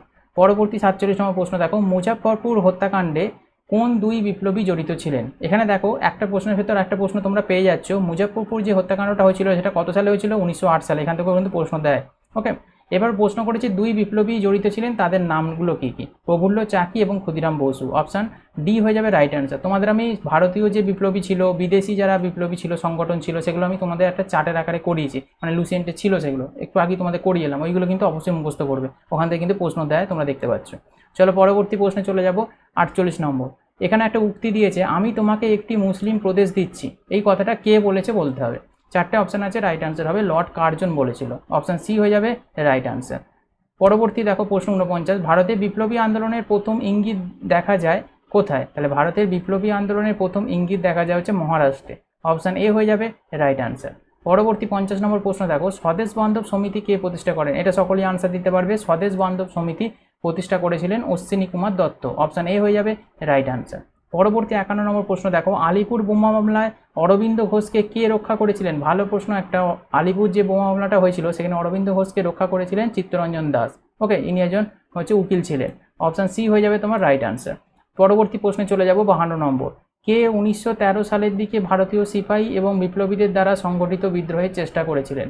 তাহলে রাইট আনসার কী হবে? চারটে অপশান আছে। 1913 সালের দিকে ভারতীয় সিপাহী এবং বিপ্লবীদের দ্বারা সংগঠিত বিদ্রোহের চেষ্টা করেছিলেন রাসবিহারী বসু। অপশান বি হয়ে যাবে কারেক্ট আনসার। পরবর্তী দেখো 53 নম্বর প্রশ্ন, যুগান্তর পত্রিকার প্রথম সম্পাদক কে ছিলেন? দেখো খুব ইম্পর্টেন্ট, আমি তোমাদের পড়িয়েও দিয়েছি ডেসক্রিপটিভে। যুগান্তর পত্রিকার প্রথম সম্পাদক ছিলেন বারীন্দ্র ঘোষ। অপশান এ হয়ে যাবে রাইট আনসার। পরবর্তী প্রশ্ন দেখো 54 নম্বর, চট্টগ্রামের পাহাড়তলিতে ইউরোপিয়ান ক্লাবে হামলার নেতৃত্বে কে ছিলেন? রাইট আনসার কী হবে? প্রীতিলতা ওয়েদার ছিলেন। ওকে, অপশান এ হয়ে যাবে রাইট আনসার। এটাও একটা ভালো প্রশ্ন, দেখি এক্সামে মাঝে মাঝেই প্রশ্নটা রিপিট আসতে থাকে। চলো পরবর্তী প্রশ্নে চলে যাব। 55 নম্বর, মুসলিম লীগ কবে প্রতিষ্ঠিত হয়? এটা সকলেই আনসার করতে পারবে, অনেকবার হয়েছে। এটা রাইট আনসার হবে 1906-এ হচ্ছে মুসলিম লীগ প্রতিষ্ঠা হয়। ওকে, পরবর্তী প্রশ্ন দেখো 56 নম্বর, হোমরুল আন্দোলনের একজন নেতার নাম বলতে বলছে। তাহলে হোমরুল আন্দোলনের একজন নেতার নাম চারটে অপশান অনুযায়ী অ্যানি বেসান্ত হবে। অপশান এ হয়ে যাবে রাইট আনসার। ওকে, আরেকজন নেতার নাম কি বলতো? বাল গঙ্গাধর তিলক। ওকে, তাহলে এখানে কিন্তু যেহেতু অপশান অনুযায়ী আনসার জিজ্ঞাসা করেছে, তাই রাইট আনসার হয়ে যাবে অ্যানি বেসান্ত। ওকে, চলো পরবর্তী প্রশ্নে চলে যাব। 57 নম্বর, সিল্ক চিঠি ষড়যন্ত্র যেটা হচ্ছে 1916-তে হয়েছিল, সেটা কার দ্বারা সংগঠিত হয়েছিল বলো? সিল্ক চিঠি ষড়যন্ত্র, সিল্ক লেটার কনস্পিরেসি। ওকে, এটা রাইট আনসার কি হবে? অপশান সি, মৌলানা আবুল কালাম ও মৌলানা মাহমুদ হাসান। ওকে, অপশান সি হয়ে যাবে রাইট আনসার। এটা তোমাদের এনডিএ, সিডিএস, ইউপিএসসি 3 জায়গাতে কিন্তু এই প্রশ্নটা রিপিটেডলি এসেছে, খুব ইম্পর্টেন্ট প্রশ্ন। পরবর্তী 58 নম্বর প্রশ্ন দেখো, কামাগাটা মারু ছিলেন। ওকে, এটা বিহার পিএসসিতে অনেকবার রিপিট হয়েছে এবং হচ্ছে তোমাদের ইউপিএসসিতে এসেছে, 2 জায়গাতেই এসেছে। তাহলে কামাগাটা মারু কে ছিলেন? রাইট আনসার হবে কানাডার সমুদ্রযাত্রার একটি নৌজাহাজকে বলা হয় কামাগাটা মারু। অপশান সি হয়ে যাবে তোমার রাইট আনসার। পরবর্তী দেখো 59 নম্বর প্রশ্ন, গদর পার্টি কোথায় এবং কখন প্রতিষ্ঠিত হয়? তাহলে গদর পার্টি প্রতিষ্ঠা হয়েছিল আমেরিকায় 1913-তে। অপশান এ হয়ে যাবে রাইট আনসার। পরবর্তী 60 নম্বর প্রশ্ন দেখো, প্রথম বিশ্বযুদ্ধের প্রাদুর্ভাবের সময় গদর বিপ্লবীরা কোথায় ছিলেন? মানে প্রথম বিশ্বযুদ্ধ যখন চলছিল সেই সময় গদর বিপ্লবীরা কোথায় ছিলেন বলতে হবে। চারটে অপশানের মধ্যে রাইট আনসার হবে উত্তর আমেরিকায় ছিলেন। ওকে, নর্থ আমেরিকা। অপশান এ হয়ে যাবে রাইট আনসার। ওকে, খুব ইম্পর্টেন্ট প্রশ্ন। পরবর্তী 61 নম্বর প্রশ্ন দেখো, এলাহাবাদের অ্যালফ্রেড পার্কের নামকরণ করা হয়েছে কার দ্বারা? তাহলে এলাহাবাদের যে অ্যালফ্রেড পার্কটা আছে তার নামকরণ করা হয়েছে চন্দ্রশেখর আজাদের দ্বারা। অপশান বি হয়ে যাবে রাইট অ্যান্সার। পরবর্তী 62 নম্বর প্রশ্ন দেখো, বিপ্লবী সমিতি অভিনব ভারত 1905 সালে প্রতিষ্ঠিত হয়, সেটা কোথায় হয়েছিল বলতে হবে। 1905-এ অভিনব ভারত প্রতিষ্ঠিত হয়েছিল মহারাষ্ট্রে। অপশান ডি হয়ে যাবে কারেক্ট অ্যান্সার। পরবর্তী 63 নম্বর প্রশ্ন দেখো, নিম্নলিখিতগুলির মধ্যে কে পুরাতনের জন্য নতুন প্রদীপ, ওকে, নিউ ল্যাম্প ফর ওল্ড, ওকে, এইটা শিরোনামের নিবন্ধগুলির সিরিজে ভারতীয় জাতীয় কংগ্রেসের মধ্যপন্থী রাজনীতির একটি পদ্ধতিগত সমালোচনা করেছেন, তিনি কে? চারজনের মধ্যে রাইট অ্যান্সার কোনটা হবে? ইনি হচ্ছেন অরবিন্দ ঘোষ। অপশান এ হয়ে যাবে তোমার রাইট অ্যান্সার। স্ট্যান্ডার্ড প্রশ্ন, এটা ইউপিএসসির প্রশ্ন। ওকে, তাহলে আজকে এই 63টা প্রশ্ন ছিল এমসিকিউ তোমাদের লুসিয়েন্টের অবজেক্টিভ বইটাতে। আর ডেসক্রিপটিভটা তোমাদের প্রথমেই করালাম। স্বাধীনতা সংগ্রামে যে চ্যাপ্টারগুলো তোমাদের আমি পরপর করাচ্ছি সেগুলো কিন্তু প্রত্যেকটাই খুব ইম্পর্টেন্ট। চরমপন্থী ফেজটা তোমাদের খুবই ইম্পর্টেন্ট ছিল 1905 থেকে 1917 পর্যন্ত যেটা চললো। নেক্সট দিন তোমাদের আমি গান্ধী এরাটা করাবো, মানে গান্ধী যুগটা। গান্ধী যুগটা হয়তো একটা পার্টে হবে না, অনেকটা বড় হয়ে যাবে, ওটা হয়তো 2 কি 3টে পার্টে আমাকে করাতে হবে। ওকে, তার ক্লাসটা কেমন লাগলো অবশ্যই তোমরা জানিও। আর ভালো লাগলে অবশ্যই একটা লাইক করো, আর ক্লাসটা যদি হেল্পফুল বলে মনে হয় অবশ্যই একটু শেয়ার করে দিও। শেয়ারটা করতে তোমরা মিস করো না, অবশ্যই তোমরা শেয়ারটা করে দিও, কারণ তোমাদের শেয়ারের উপরে নির্ভর করছে নেক্সট ক্লাসগুলো। অবশ্যই তোমরা লাইক করে শেয়ার করে দিতে ভুলো না। Okay, thank you, thanks for watching this video.